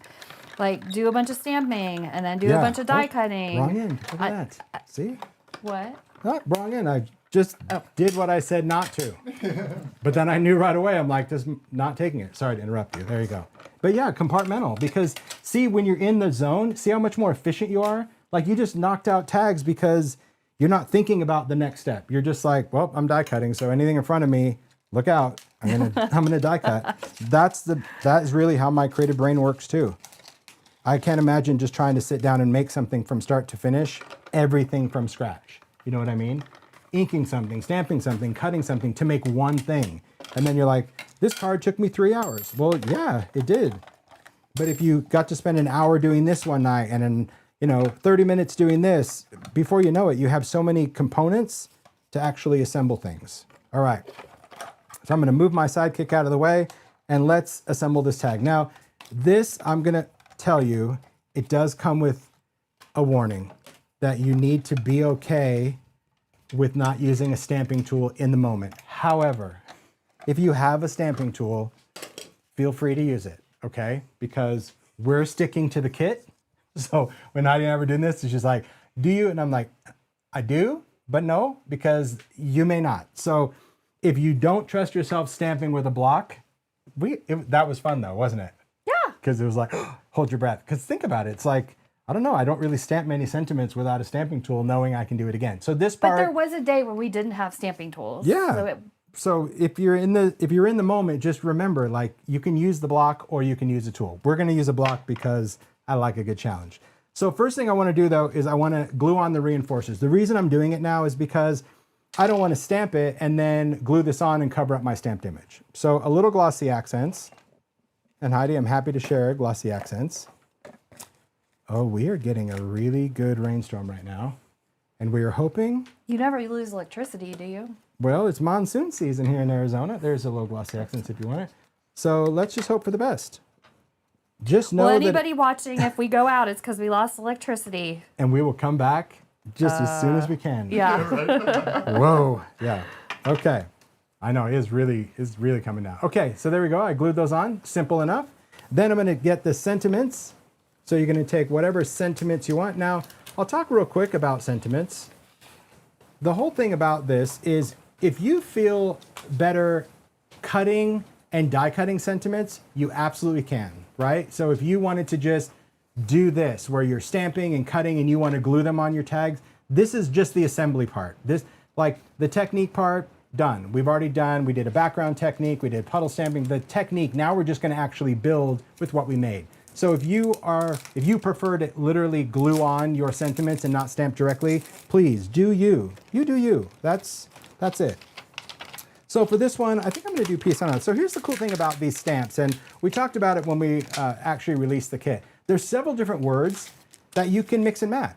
So you can do Merry Christmas, you can do Merry and Bright, and there's a plus sign, as well as a stamp and die that says and, so it could be Merry and Bright. There's Warm and Cozy, Cozy Snow, you can do Joy to the World or just Joy, Peace, Love and Joy, Peace on Earth. You get the idea. We gave you options, and then even that little apostrophe S, because you can either do 'Tis the Season or Season's Greetings. So there you go, creative options. I'm just gonna take, did you already stamp? Oh, I thought Heidi was already stamping hers. I was like, you are fast. I'm gonna do Peace on Earth for this one. I think that's great. And I'm just gonna do just one at a time. Could you put both of them on there? Absolutely, you could. The ink we're gonna use is Archival. It's just a good waterproof ink. Oh, thanks, Brian. It's just a good waterproof ink, but really whatever ink you want, if you have a favorite stamping ink, please use that. Use the favorite stamping ink. We're just gonna tap, tap, tap, get this nice and inked up, and then just position where you want that to be. Stamp. When I stamp, I actually do give this just a tiny little wiggle just because I want contact, and then I push it off with my finger like a little dismount. Woo! Archival is oil-based. So the reason I like to use Archival being oil-based is because when you see how intense that is, even over the color in the mica, that's what I like about it. You know, you might have an ink that you love just as much. Just use that. But that's why we include it in the kit, because if you didn't, we wanted to ensure that you had a stamping ink that was opaque enough that would sit on top of the pencils, the pigment, the mica of the spritz. You just have to make sure that you like really tap, tap, tap, tap, tap, tap, tap, tap. I like to ink and tap. Look at that. You did a little wiggle. I like it. Whoop, whoop. All right. Here's a little on earth. And I love seeing this right through that block. Again, little wiggle. Dismount. Peace on earth. Greetings. Love it. Greetings. Okay, let's stamp another one. I got to tell you. It is addictive. I know. Because now here's the thing. And Heidi and I talked about it a lot too. It's just teaching your brain to not worry about what's next. Because so often as makers, when you're making a card, you already know next steps. I got to do a background. I got to stamp an image. You're like, who cares? I'm stamping right now. So just get out of my way. If it's in the place, I'm going to stamp it. All right. Another cool thing that I like about working, well, I like distress. So this may not be for everybody. But I love a good distress look of things. So like this, you can tell instead of the piece on earth where I was like tap, tap, tap, tap, tap, tap, tap. I just like, this is a couple of taps. And then I just kind of stamp and lift. So, oop, that's not good. I'm going to stamp it again. Denied. I was trying to go for a distress look, but I'm going to go for a more distress look. Lucky for me, it is a clear block. Better. I just want to go with something that's a little bit more shabby. So when you have that see-through look, if that's your jam, do it. If that freaks you out, like if that would have sent you in panic mode that I had to stamp 3 times without a positioner or a laser focus. I was panicked over here. I know, you're breaking a sweat, and that's okay. Like, don't worry about it. So that's why I said you need to do what you're comfortable doing. But we've got 2 great stamped tags. But if you don't want to stamp directly, this is a great option because remember, if you got the kit, those were included. So you could already have all your stamped in cut sentiments, and now you're just going to glue them on. I just love the idea of that flow. But think about it. If you did 2 backgrounds, you could have done a background, cut out your tag, taken the same background, stamped your sentiments, die cut them, and still glued them on, and they would look like they're part of the background. You know what I mean? Mm-hmm. Because the halo of the paper, instead of it being white, would be the color. So it's still another workaround, and I hope you guys know that. It's all about giving you options. Okay. So what we're going to do on these, this is really simple. This is like the duh factor, but we love it. You're going to take your adhesive of choice. We've given you squares, big and small. Big or thicker, small are a little thinner as far as the height goes. And you're just going to pick some of your elements and embellish the tag. Maybe it's going to be one thing, maybe it's going to be 3 or 4 things. So here's some of the pieces that I did. I love that little piece on earth. I'm just going to do that little branch. I think that's good, you know? Like maybe that's an olive branch, little peace offering. So all you're going to do, take your little adhesives. If you need to trim them, just cut them with your scissor. Use whatever pieces that you need. Doesn't need to be a lot. Pick them off and stick this on. It couldn't be easier. That's what's great. We have all these embellishments now that you can just add to something, whether it's a tag, whether it's a card, and just that little lift. That's what I really love about that, is I just have a little option of having just so it's not flat. But see, we got that little spritz in there. Beautiful, huh? Love it. A little sparkle from just everything becomes magical. All right, let me add this. 'Tis the season. Now, what do you got? She's rocking. You see her? Right? Well, this is so much fun. And that's again the compartmental stamping. Like we have so many embellishments to choose from because we just made a whole slurry of them, right? You're just rolling with it. It's just fun. The tags are just something, you just add a little bit. Oh, I love where you use the 2. Look at that with the poinsettia and the pine. It's so different. This really does remind me of when we did the holiday collage class as well. Like you just kind of, when we do our little run through, it's just so Heidi just kind of has an idea of where I'm going with it. But I love just seeing like how confident you are after you get the technique, because I think that applies to all of us as makers. Yeah. The first time you're like, I don't really know about it. Let me take it in. But then when you get it, you're like, I get it. I'm done. I don't need to hang out anymore. And I think too, for people who are watching, because some people watch the class before they make, I think that, they watch the first time and they see what's going on, and then they actually make the second time. There's nothing wrong with doing that. No. Or making a long live. Are there still people making a long live with us? I hope so. I hope. Show us some hearts. Yeah. But just remember that even if you are doing this on rewatch, give yourself that pressure that you have to kind of get through it. Like, don't just stamp one thing and then stop. Like, I really encourage you for this technique is do that kind of worksheet thing. It wasn't just for class or to speed things along. It's really allowing yourself to stamp more than once of an image and not judging every image to perfection. When you cut it all out and glitter it all and do all that stuff, oh, look at all the hearts. Look at all the hearts. I love that. It really does just instill, I think, that whole bit of a maker, the confidence that, okay, not everything has to be perfect. And actually when it's done, I don't remember what part I didn't like because I ended up liking it all. That to me is the magic. All right, we got some tags. Now these tags this could go on a card. Let's just talk about that. Not that we're going to do that, but let's just say you wanted to make a card. I'll take this one. Okay, if you had a card base and you wanted to put a tag on the card, just keep that in mind that these tags are size that they will fit in A2. So you could still use the tag on a card. You could do another background. You could have paper. So if you're like, I don't know what to do with tags, tags could either go on a gift, it could be a tag, or it could literally be a card front. Okay, so just keep that in mind. But we want to do the tags. Next, we're going to talk about these. I'm just going to reach across and grab these little shakety shakes because this is what we're going to do. This is fun. We did a shaker in the July class, and it's just fun. I definitely do it different than most people, and I'm okay with that. I like that, but there is beauty in simplicity, and I think creating these little ingredients, especially a little splash of metallic, a little bit of metallic, it's so fancy. Fancy. I like it. Okay, here we go. So for the fancy one, here's how we're gonna make the card. Okay, we good? I got that, we good? Oh my gosh, now I just need to find my stuff. Welcome to my world. It is pure chaos. I want to find the sheet of white paper that I told you not to lose. There it is. That pre-cut card panel. That's what we want to find. That's what we need to work with, that pre-cut white card panel. You're also going to want to get your sheet of acetate. You're going to need that. You're also going to want to choose a card base color. It could be any of the colors, including white, whatever you want. I already folded blue, so guess which one I'm choosing. Blue. There we go.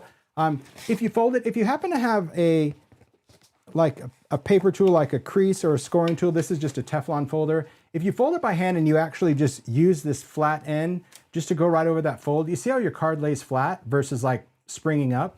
So it's just a good tool to have if you want. The reason I like this versus a plastic one is it doesn't leave a shine on your card. So there you go. Do you have your card? Yep. Cool. There you go. You can use that folder. Thank you. And you're going to choose a metallic color. Now you were given gold and silver. You can use both if you really want, or you can use just one color. And I'll explain where we're going to use the metallic just from the sample so you guys get the idea.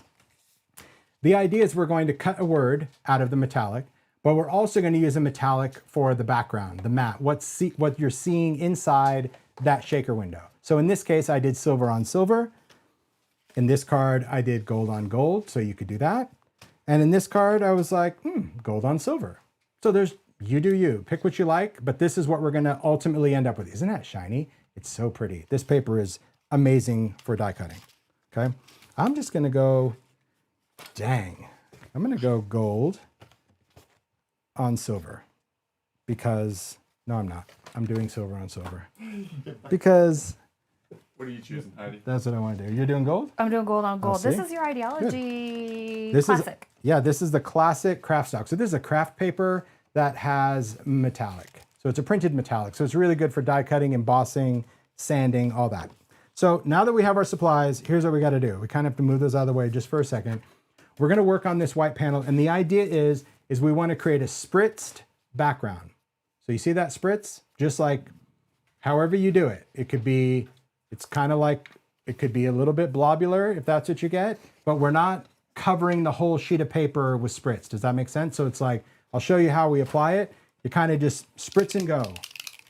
That's what we need. So I'm going to shakety shake, check the bottom, make sure I don't have any sludge down there. And it doesn't matter which side. Oh, Heidi, that's so smart. Where did you get that? Oh, thank you. Look at that, little paper towel. Let's clean up. That's nice. Look at you go. All right. I want to be your favorite student. You are. You absolutely are.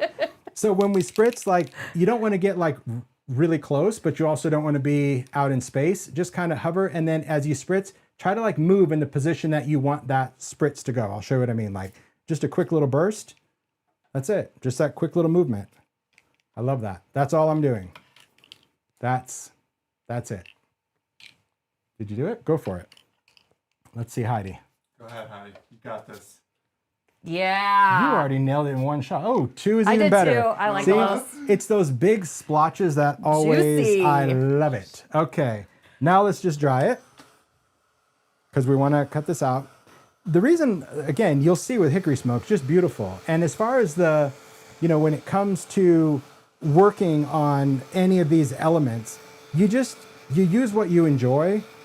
And so if you didn't want silver, but you wanted pink or blue and you have different colors of spritz, go for it. I just like to explain like really why we did it. It's so, so good. Okay. Beautiful. Drying that up. All right. Cool. I love seeing that. I even see someone that didn't know about a Teflon folder. It's really cool. It's a good tool to have. Because those plastic ones, although they're much cheaper, and I get that, whenever you run it on your card, it just creates a shine on the cardstock for whatever weird reason. Okay. How do I know when it's dry? If you touch it and it's not wet, it's dry. That's it. You know it. That is the secret right there. Touch it, it's not wet, it's dry. Okay. We're gonna cut out our window. So we're gonna take the big word dies that came in your kit, and you're gonna choose a word. So the word dies actually have, where are they? Here, this one, nope. This one, nope. There we go. It has the word and the shadow, and we actually need both. So we're going to use both, but we're going to use the shadow in a different way, and I'll talk about that. So I think for this one, I actually want to do wishes. because I don't think I've done a card. I've done winter, season, merry, joy. I could do peace, or I'm going to do wishes. I just think that looks, that I'm going to do merry because my card's red and it just makes me feel like merry. I just love that. Okay, so we want both of the dies. We want the word and the frame. So get the idea. And you can make your card any orientation you want. You know, it doesn't have to be horizontal. Like it can be horizontal or vertical. It just depends on if the word's going to fit. That's going to be up to you to decide. Okay, so let's clear a little space because we're going to bring out our special guest. Oh, I forgot about the special guest. See that? Things are like, dun, dun, dun. I'm telling you, it's just good. Well, you already know what I'm going to do. I'm just throwing stuff in the front. I know at this point, the guys are like, you said you were not going to trash the space. And guess what I did? I trashed the space. Where are you going to put the special guest? As makers do. I say we put the special guest right here. Will he fit right here? I think so. We're about to find out. Okay. Let's see. So, if you didn't know, Sizzix released a new machine. It's the Big Shot. And I'll talk about it here and then I'll put it in. But like, this is the new machine. And we're so happy because we were talking about it. And honestly, you know, the machines that I've done with Sizzix outside of the Switch, like the Vagabond, the Foldaway, they've all been retired. And I didn't want to use a machine that was no longer available. So, but you just need a regular die cut machine. And timing was where they're like, I saw on social that Sizzix released a new Big Shot after a bazillion years, and it's super sleek, and I'll talk about it. Not an infomercial, so, but I emailed them, and I'm like, is there any chance that we could get the machine to do in class? And they're like, well, you know, the machine itself isn't, I think it's like next month, October or something, and I was like, oh, okay, I understand, you know, I don't want to use it if they can't get it. And they were like, no problem, you can use it, and we'll send a rush shipment to Simon Says Stamp to get it. So here's the cool thing about the Big Shot. Like it's portable. So like the machine is the handle. It's not like, I love that. And you ready for this? The handle on the bottom. Like not that you're gonna go take this camping. Maybe you will, all right? But you could. If you have a studio where you like to put things away, you know that the handle is often a pain. Like I loved in the Foldaway how the handle folded away. So the cool thing about this is that the handle just comes out. There's that little bit right here. I can even play to this camera. How about that? Just and so you they don't can need really... a screw. No, that's the thing. So it's got this little thing. This is the handle that came off the bottom. There's a little square. You kind of line it up and it clicks right in and that's your handle. Totally works. And when it's on there. And once you want to take it off, you push the button, handle comes off and you put it underneath the machine. Come on already. All right. So they sell the machine like by itself or with the starter kit and all the stuff. But if you guys know me, you know I'm just not much of the starter kit guy because I'd rather buy the dies and folders that I want instead of paying for them. Okay, so I'm just going to take this out because it does come with a platform, cutting pads, all of that stuff. Kathy said, yes, I would take that camping. And you absolutely could. Now that you know that you could take that handle off, camp on. I love that song.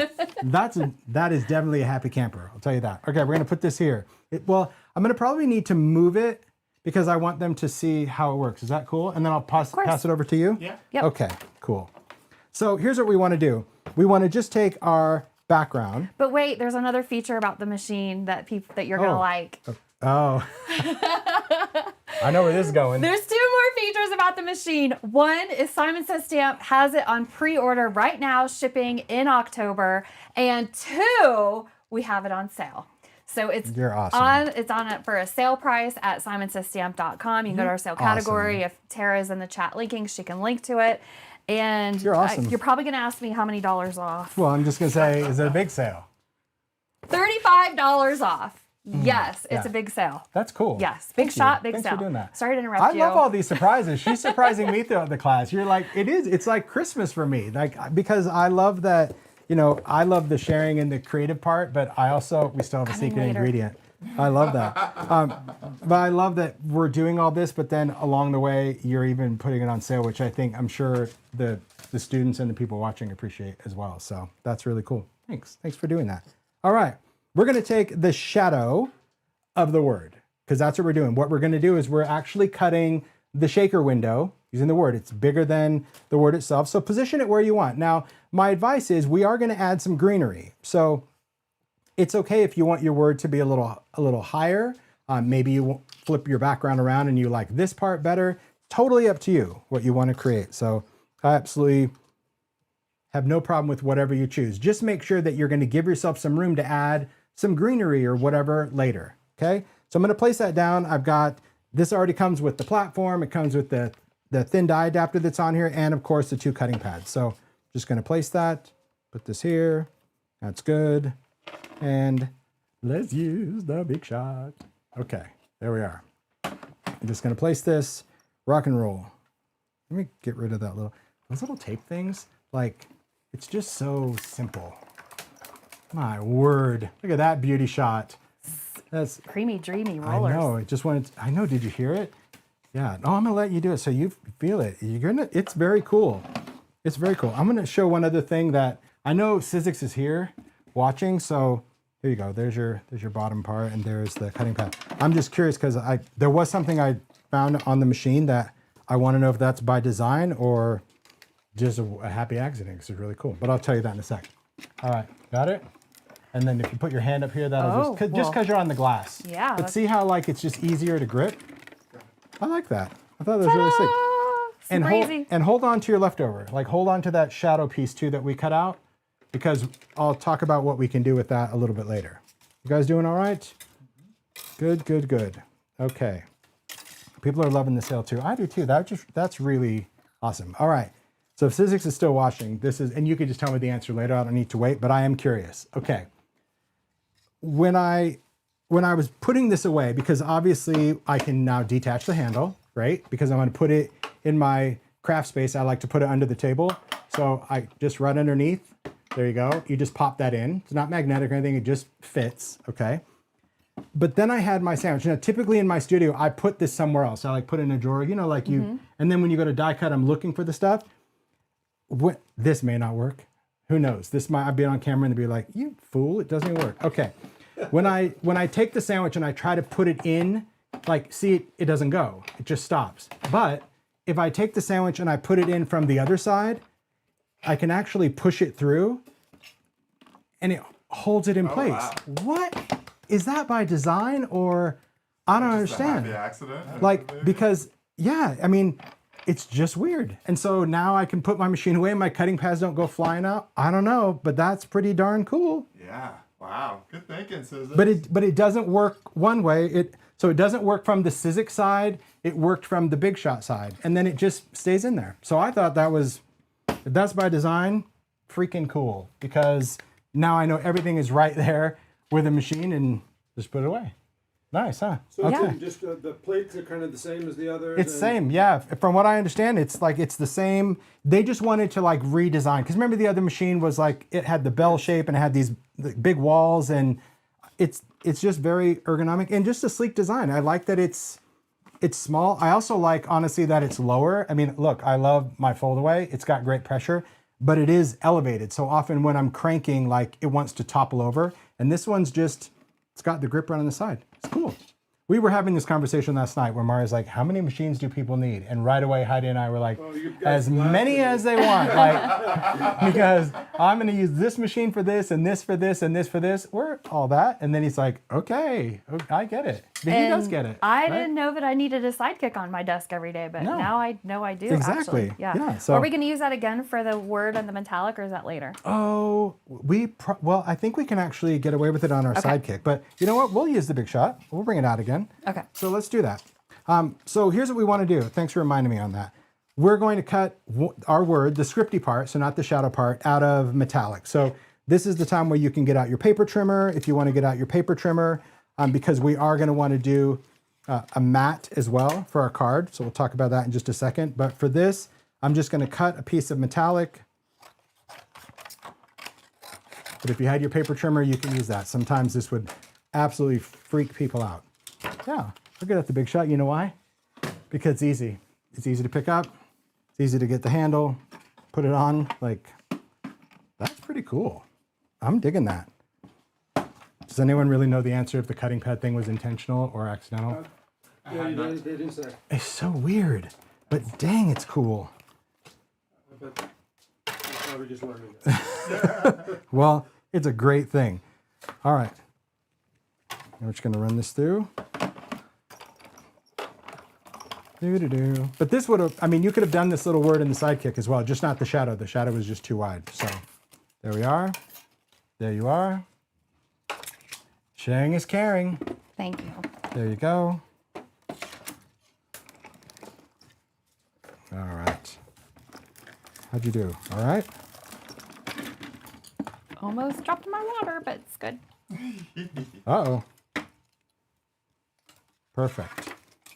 Perfection. Detach. This is just like, maybe, I don't know, maybe it's like a kid. It's like playing with Transformers. Like you just get to take that and put this piece in here and like this locks in here. I bet you had good. Transformers Well, you know, galore. it's just that thing. See?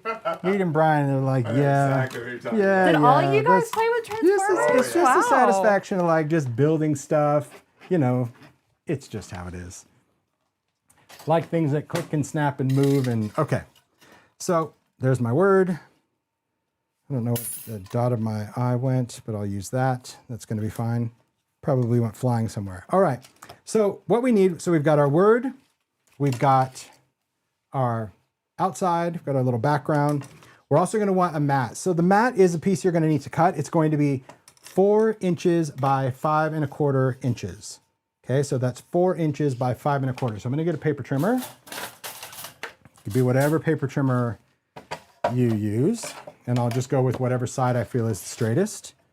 So 4 I noticed inches. you're cutting on the bottom. You learned that yesterday. If you have a guillotine cutter, I highly recommend that you cut. I'm just going to get rid of that pencil off my fingertip. I highly recommend you cut against the bottom edge of this. And here's why. I'll see if it can pick it up. Can we do like this little side cam? Let's see. Let's see if that actually picks up what I showed Heidi. It was so fun. Heidi's like, why? And I go, let me show you. Okay. So I don't know if it's going to pick it up. It might. So when you have your paper up on the edge of a guillotine, okay, so you have your blade up and you have your paper right against the edge and you're measuring. Even if you're holding it, when you push the blade down, do you see what it just did to the paper? Do you see like paper totally lifted away from the edge? Because the force of the guillotine, I'll do that again. So if my paper is up against, I'm holding it, I'm still holding the cut guard, but as soon as I push down, it's pushing my paper out. And when you cut it, you think you're getting like a totally straight cut, which you are, but now you're not squared. You're just a little off. And so when you go and try to put it on a card, you're like, why am I not getting this thing squared up? So if you get it, and it's a weird habit because you have to like break yourself of always putting the paper up at the top. Now, if you put it on the bottom, the force of the blade is actually pushing the paper against this rail and it's never shifting. So now I can just straighten that up. And even on the guillotine, so now I'm just gonna go back to our 4. So we can do top shot, I'll show you. Yep. Just gonna go to 4, because we want 4 by 5 1/4, so I just go to 4. I hold, so really what this is like a paper guard. It's just to kind of keep the paper in place, and then just push that down. And then I'll turn this to 5 1/4, because I'm just counting squares. That makes it easy. Chop. And then hopefully, if you did, there you go. There's Thanks yours. to Diane and all those who are putting it in the chat. 4 by 5 1/4, and this is the mat that you get. It's just going to be bigger than your white sheet of paper. So if you want to make yours bigger, smaller, whatever, but it is going on an A2, which is 4 1/4 by 5 1/2. So it's just giving us a little bit of reveal for each layer. So again, the metallic mat is 4 inches by 5 1/4 inches, but it could be, as you see, whatever you want it to be. You may not want that much metallic. You may want to make it 1/8 of an inch smaller, and then, you just get a little bit there. Yeah, whatever works. How'd you do? Great. It was fun. Hopefully you learned a tip on You're the a great guillotine teacher. too. That's good. Well, thanks. I love that. I hope that you guys, it's just little tricks, and that's why it is fun. Like Mario goes, you have your teaching voice on out there with Heidi. I'm like, I go, well, yeah, because I love teaching things that like you kind of learn by doing, where I found, cutting from the top, I go, I don't recommend cutting from the top. She's like, why? And then as soon as you see it, you're like, yeah, well, I don't like that either. Okay, we're gonna make a shakety shake. So to make a shaker, we're going to work with our piece of acetate. This is like a very free-flowing way of doing it. So if this freaks people out and you need to get out your ruler and paper trimmer, no one will judge you, okay? You need to do what's gonna work for you, okay? We want just the piece of acetate, and what we're going to do is we want our piece of acetate to be bigger than that opening of whatever word you cut out. So that's why I can't give you a measurement, because I don't know what word you chose.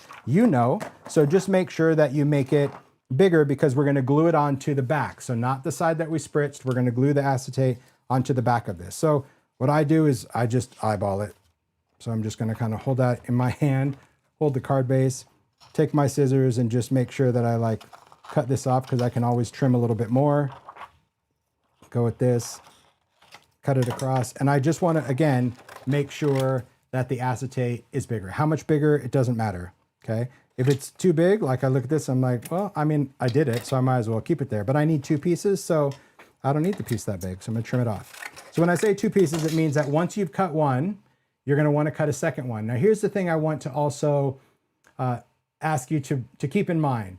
I would like you to try to leave a margin on of cardstock all the way around where your acetate is. So can you see, like, I like that cardstock here, but you see how I don't have any cardstock here? I've got it here, but I don't have it on this side. I'm gonna just trim this piece of acetate a little bit. It doesn't have to be a big margin. It's just gonna be wide enough for our adhesive strip. So again, I'll place this down. There we go. So see, now I just have just cardstock all the way around. That's all you need to do, just eyeball it. Once you have one piece that's all kind of the size you need, just put it on top of your acetate and cut it again. So you have 2 pieces the same size. But again, I'm not gonna measure because that would require thought.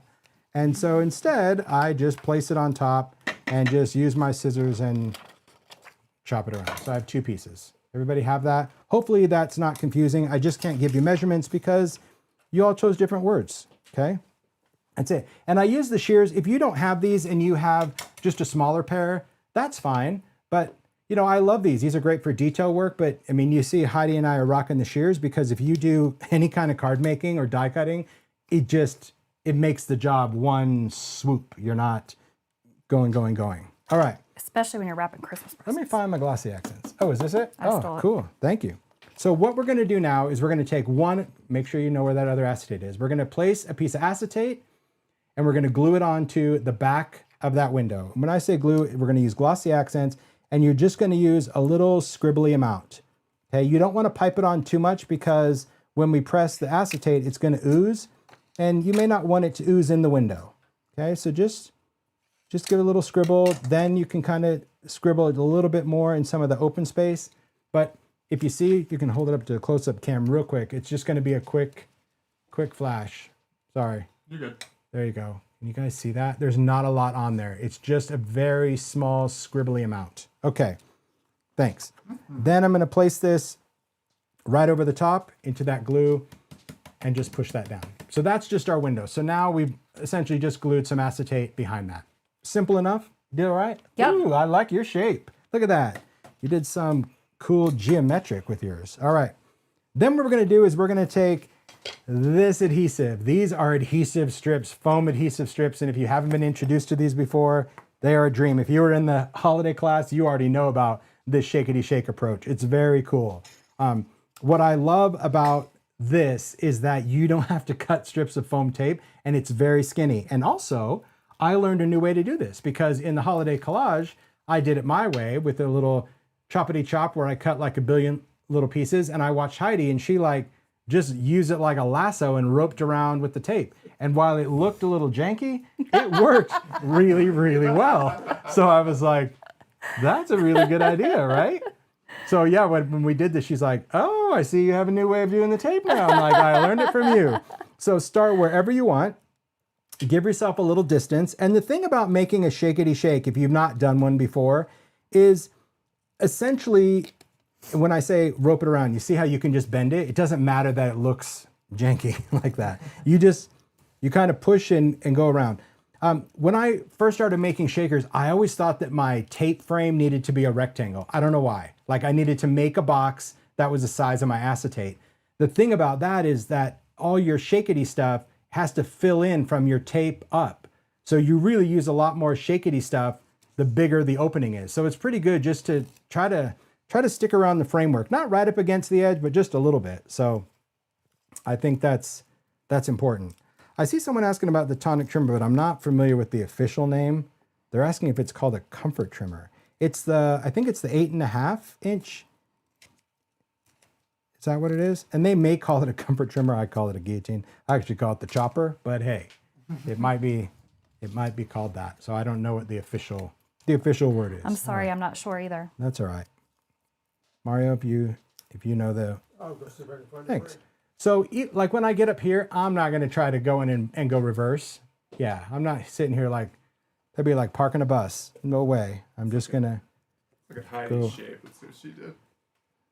Yeah, there you go. See, look at that. Yeah, and as long as you close the loop, I mean, really, that so far this is 1, 2, 3 pieces, and I have like literally a tiny little bit that I have to cover. Like that's it.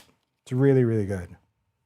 So, and I did see a tip where someone said if you remove the release paper, it works. I tried that, and I ended up literally covering myself in the tape. But maybe I just need a little bit more practice on that because it would make it a little more flexible. Okay.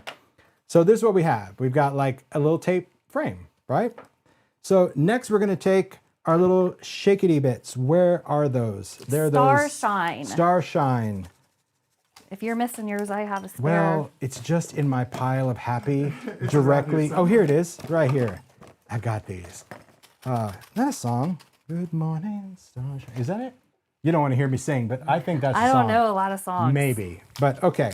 You're going to take, well, here's what's cool. These are like little flat, they're not sequins because they don't have a facet or a hole. They're just flat little. Confetti. Yeah, they're happiness. So just pour some in. How much is whatever you want. But I'm going to leave some extra room. You are? Because I have I see. Secret ingredient. I see the secret ingredient box. So first of all, I will acknowledge that always the secret ingredient, as I tell my children, is love. In any recipe. I'm sure Mario knows that as well. He's a cook. Yes. So there's a little heart on my secret ingredients box.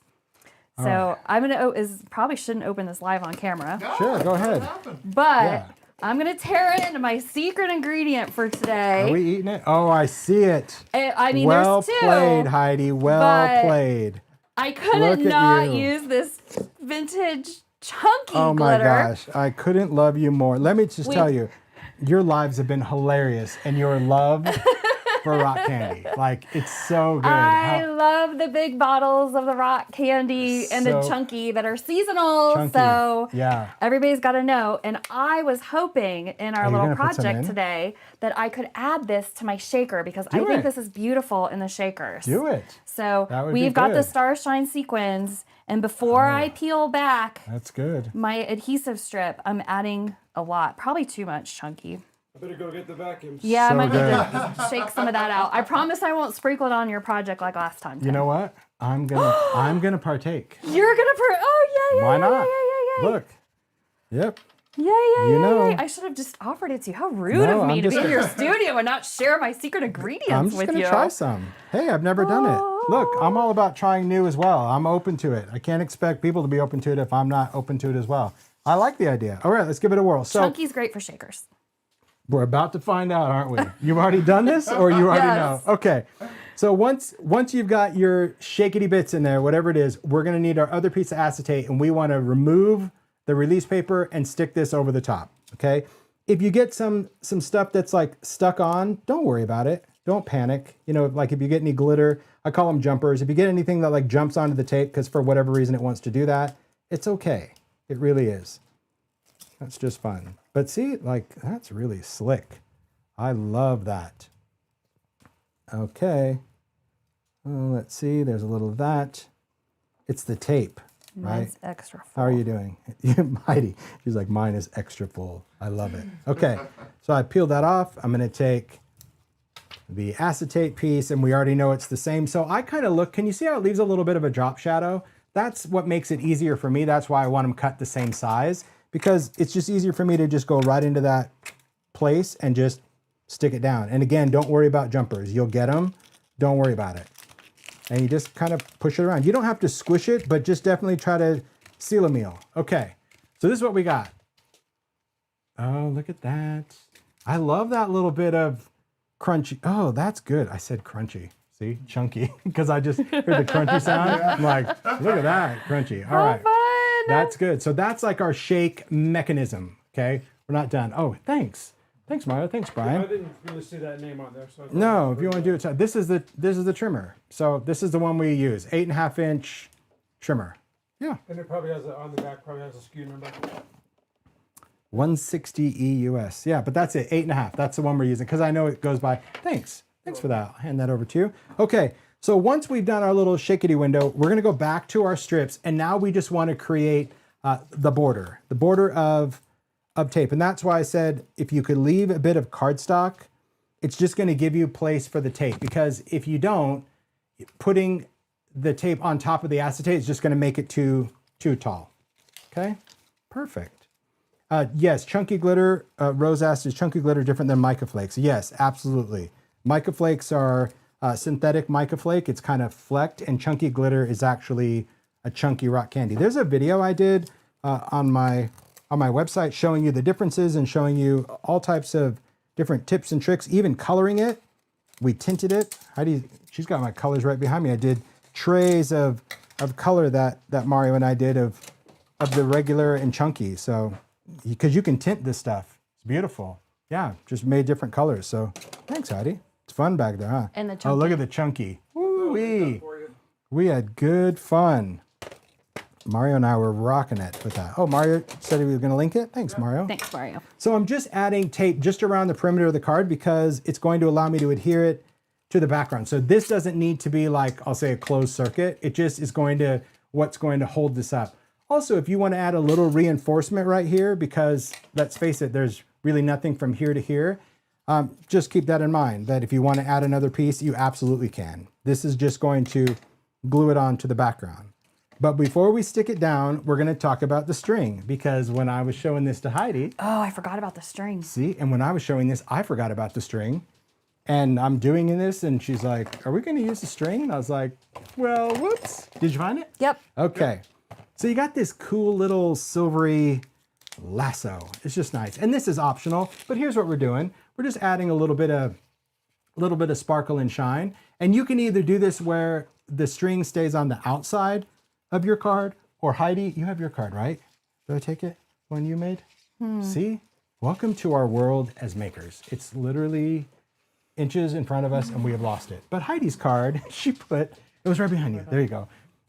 She put her florals on top of the string. So you could do either one. So I don't want you to think like, if you're like, this looks like terrible, don't worry about it. You can put them on top. But what we're gonna do is we're just gonna secure the string on this before we add to our mat. So what I'm going to do is I'm going to lift off just that middle part because I want to. I'm going to actually do my string just along this bottom edge. So all I do at this point is I'm only going to remove that bit of tape.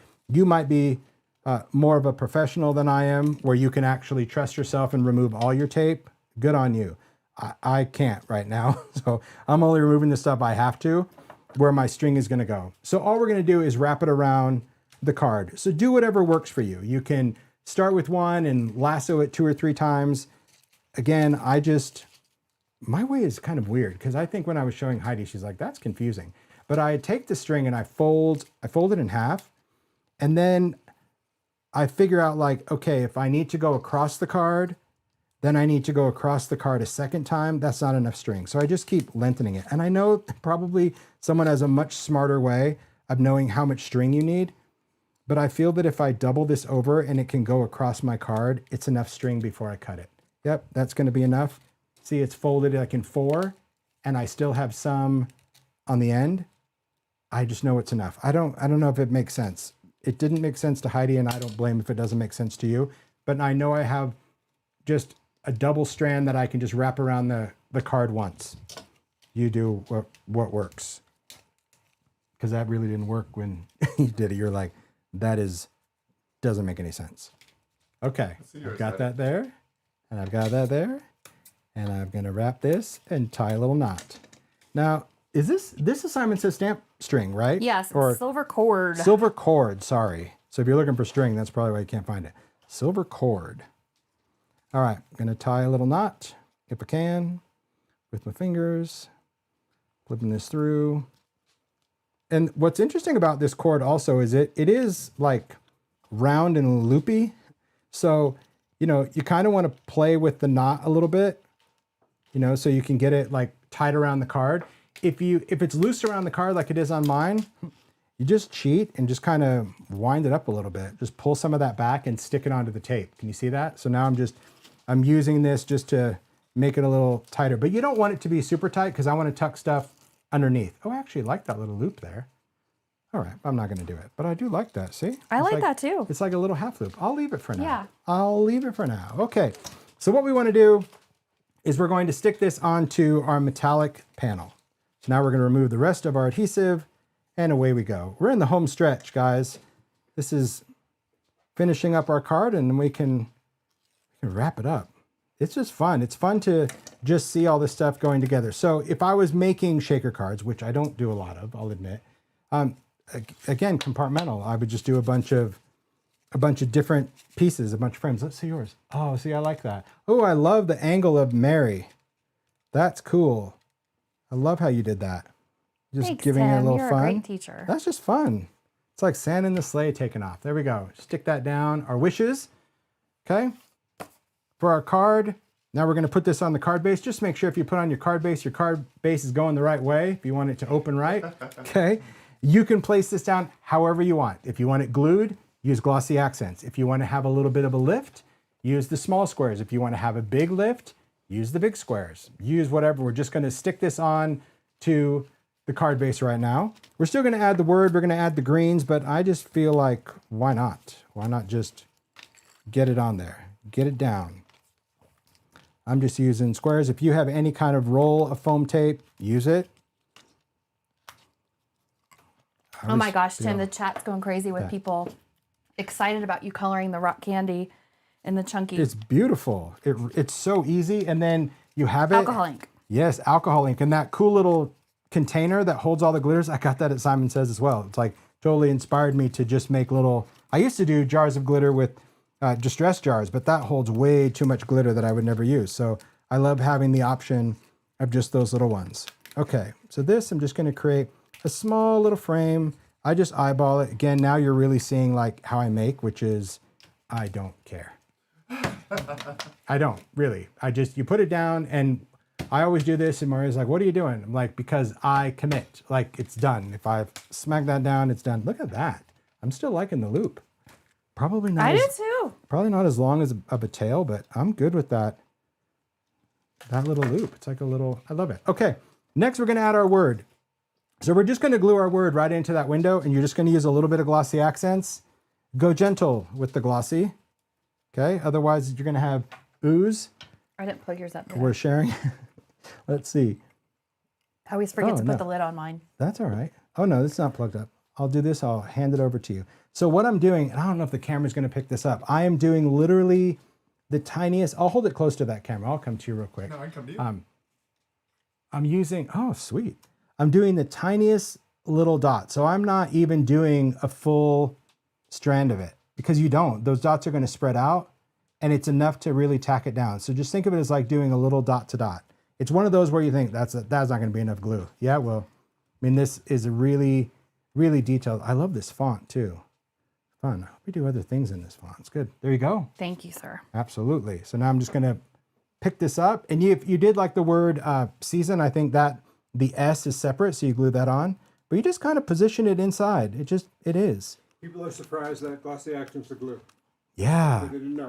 It's a fast one, and it dries glossy. So that's what make, like, for card making is really good. Now I will tell you the inevitable bump. Like, a lot of people really freak over a little bump on metallic. I don't know. Some people call them bumps, dimples, whatever those little. It just is what it is. It's the poke holes in the die, and you can't do a die without a poke hole. So it just is.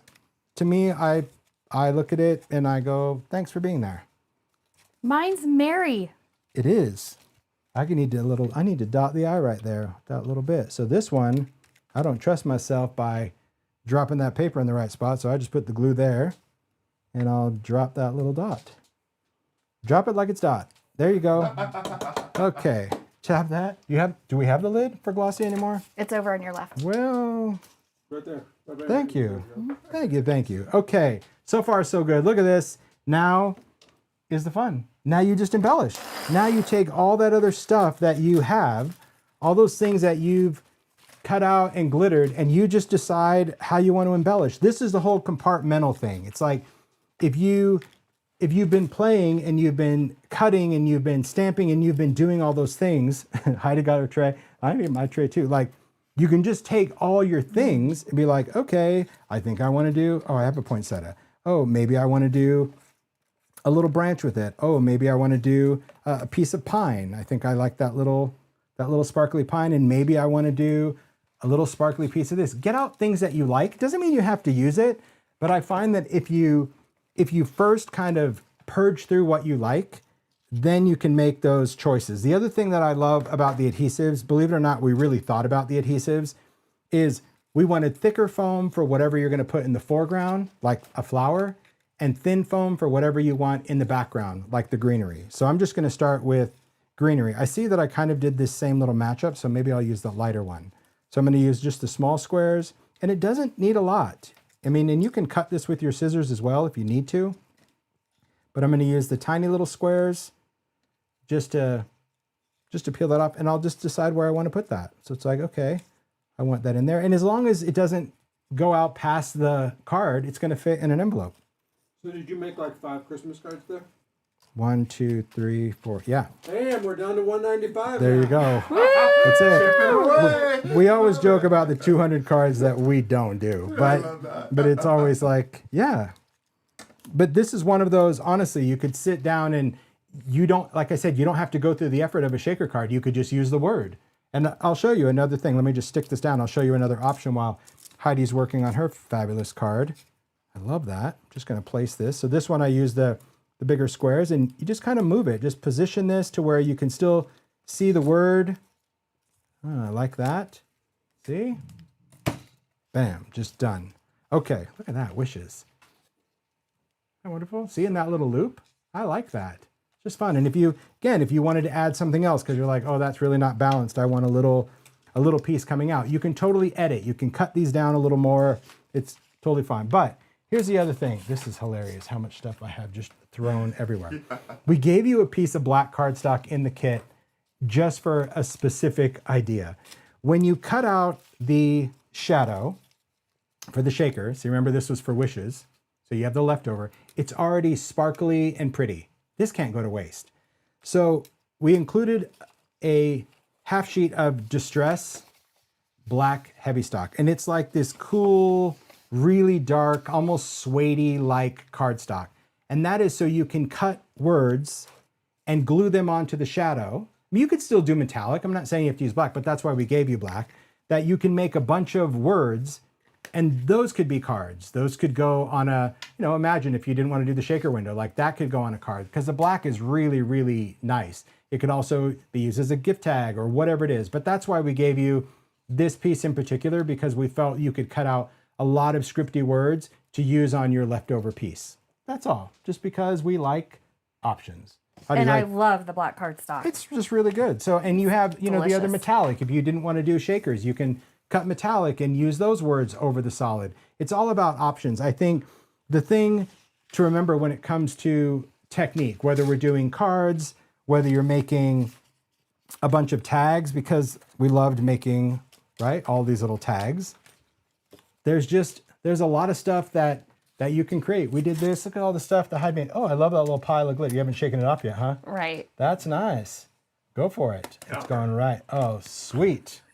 It's Beautiful. still wet. I love it. Don't touch it. I do, it's still wet. but I love the shakety shake. I gotta say, I do love having some of that crunchy in there. It's good. But the whole point of this class, and I hope you guys enjoyed the technique part of this workshop, because that's what it was. It was totally technique, where you took the time to watercolor stamp, you tried different ideas, you did some die cutting, you did some cool backgrounds, you had elements that you can do. The makes for this, and we talked about this, the makes wasn't what this class was about. It wasn't about the shaker card or the tags. Of course, I think as creatives, it is important to see all those things come together, because you might have a tray of die cuts and be like, now what? Oh, it's so delightful. Oh, wait. Yeah. So getting ideas for things, I think, is what's important, where you're like, okay, I want to make a bunch of tags, or I want to take elements and put it on a gift, or these are things that you can use throughout the season for anything that you want to do. Oh, we'll show this. Yeah, I think I have one too. Let's do a top down. Let's show something else we did.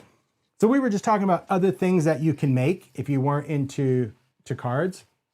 And so found these whitewash wood panels.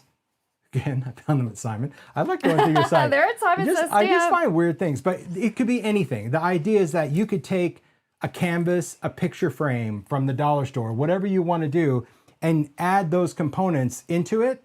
Again, it's all just foam tape. And if all this stuff was already made, right, because you have a pile of words, a pile of glitter die cuts, a pile whatever it is you make, whether it's a card or a tag or who cares? You're just sticking things down, and you could be so efficient by just adding components. That to me is what I love about this technique. So I want to share, like, if you didn't get the kit, if you don't have these stamps, or maybe you got the kit and maybe you got the stamps and you want to do more, or you want to do anything but what came in your kit. I don't know, but there's options. And so I just want to talk about what you can do, because I love the choices that you made for the stamps and coordinating dies that you and Nina created. I think they were really fun for the technique. They were perfect. But here's what I suggest if you love watercolor stamping that you should look for in an image. All right. Yeah, and keep going all fall, all season. So I'm not new to the watercolor look. I've designed many sets with Stampers Anonymous specifically for a technique like this. Now, granted, most of the time I do it with ink, but now I'm like all in the pencils. So this set, this is CMS 273. This is called Leaf Prints. This is going to be perfect for doing the same watercolor technique for fall. Why is it good? Because I've got surface, right? You want this bold, solid area, and you know that now because you want it to pick up color.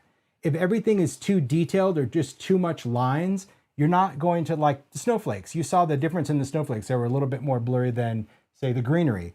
Things with big areas are what's going to provide the color, and something that has a recognizable shape, like a fern leaf or a different type of leaf. This is Leaf Prints 2. This is the second set. This is CMS 450. Again, different kind of leaves, but I love the idea. And again, you could do this with pencils, ink pads, oxides, but they're great stamps. Christmas, yeah, now you're in it. Look at that Christmas tree. See that with pencils, doing all your colors or that really long berry branch. This is winter watercolor too, because of course I did two versions. I did one where it was small, and these poinsettias are very different than the ones in the kit. So you could use them with the other stamps that you have. And it has just smaller branches, and winter watercolor 2, really big branches. And I love that. And a tree. You can do different snowflakes. Doesn't always have to be watercolor. Even this stamp set, which I absolutely love. This is bottle brush trees. Bottle brush trees are really cool because it's, again, a solid image that's an identifiable shape. So we've done this with mini inks. You can certainly do this technique with pencils. But just to give you an idea that, find other designs that maybe you have or maybe you're interested in if you like this technique. But this is really kind of what I recommend looking for. Looking for something that's just a bit, I don't know, a bit bigger, a bit bolder, that works for the process. And I hope it's been fun. What are you doing over here? Nothing. Because I see it. You can color your glitter with alcohol ink. Yes. Did you add a little bit to the center of your flower? I'm not going to tell you the answer to that. I accidentally added 2 drops, so it spread all over. Let's see it. All right, it's Come on. Own it. Let's see it. Well, there you have it. Well, it's a good thing I have another poinsettia to add on top of that. This is what I love about crafting with Heidi. And for those of you that have watched classes with her, she goes rogue. No matter what, she's going to do her way. And that's what I love. You celebrate your creativity. But now you know the benefit of tinting glitter prior to the application. Because if you think like, and no, this is good because it's a good idea. Like when someone said, well, should I wet the paper before I stamp? And I'm like, well, if you see it, that'll answer your question. So try it. Now you know, like you might think, well, I don't want to mix up glitter. I'll just tint a little bit, when it's on there. The problem is alcohol ink wants to just run wild. So, but you could still make like a little bit on your I say the glass day mat. I just layered You another. absolutely did. I just put another layer Because on top of it. spoken like a true maker, when all else fails, layer. That's it, right? Just add another layer. Tim, This was fun. Thank you so much. This was fun. Thanks you for gave having so me. much of your time and Mario in your studio to get us in here with our sound and our lights. Come and on Brian in, guys. Come on and in, Reed. gents. It takes I mean, a team. It's it has so been good. so much fun to get to do this with all of you guys. Thank you. I can't believe October 17th, we're doing it again for Halloween. We're doing a Halloween class. I mean, It was crazy. so much Where you fun going, Reed? Behind to me, be beside part me? of, to be part of STAMPtember. And these guys, good. honestly, this is the team. They've worked for 2 days turning the studio into something Oh my gosh. filmable, and then we took a couple hours yeah. and literally destroyed it. But that's okay. It was great fun. I appreciate you guys so much. I appreciate you, everyone at Simon Says Stamp, for all the hard work.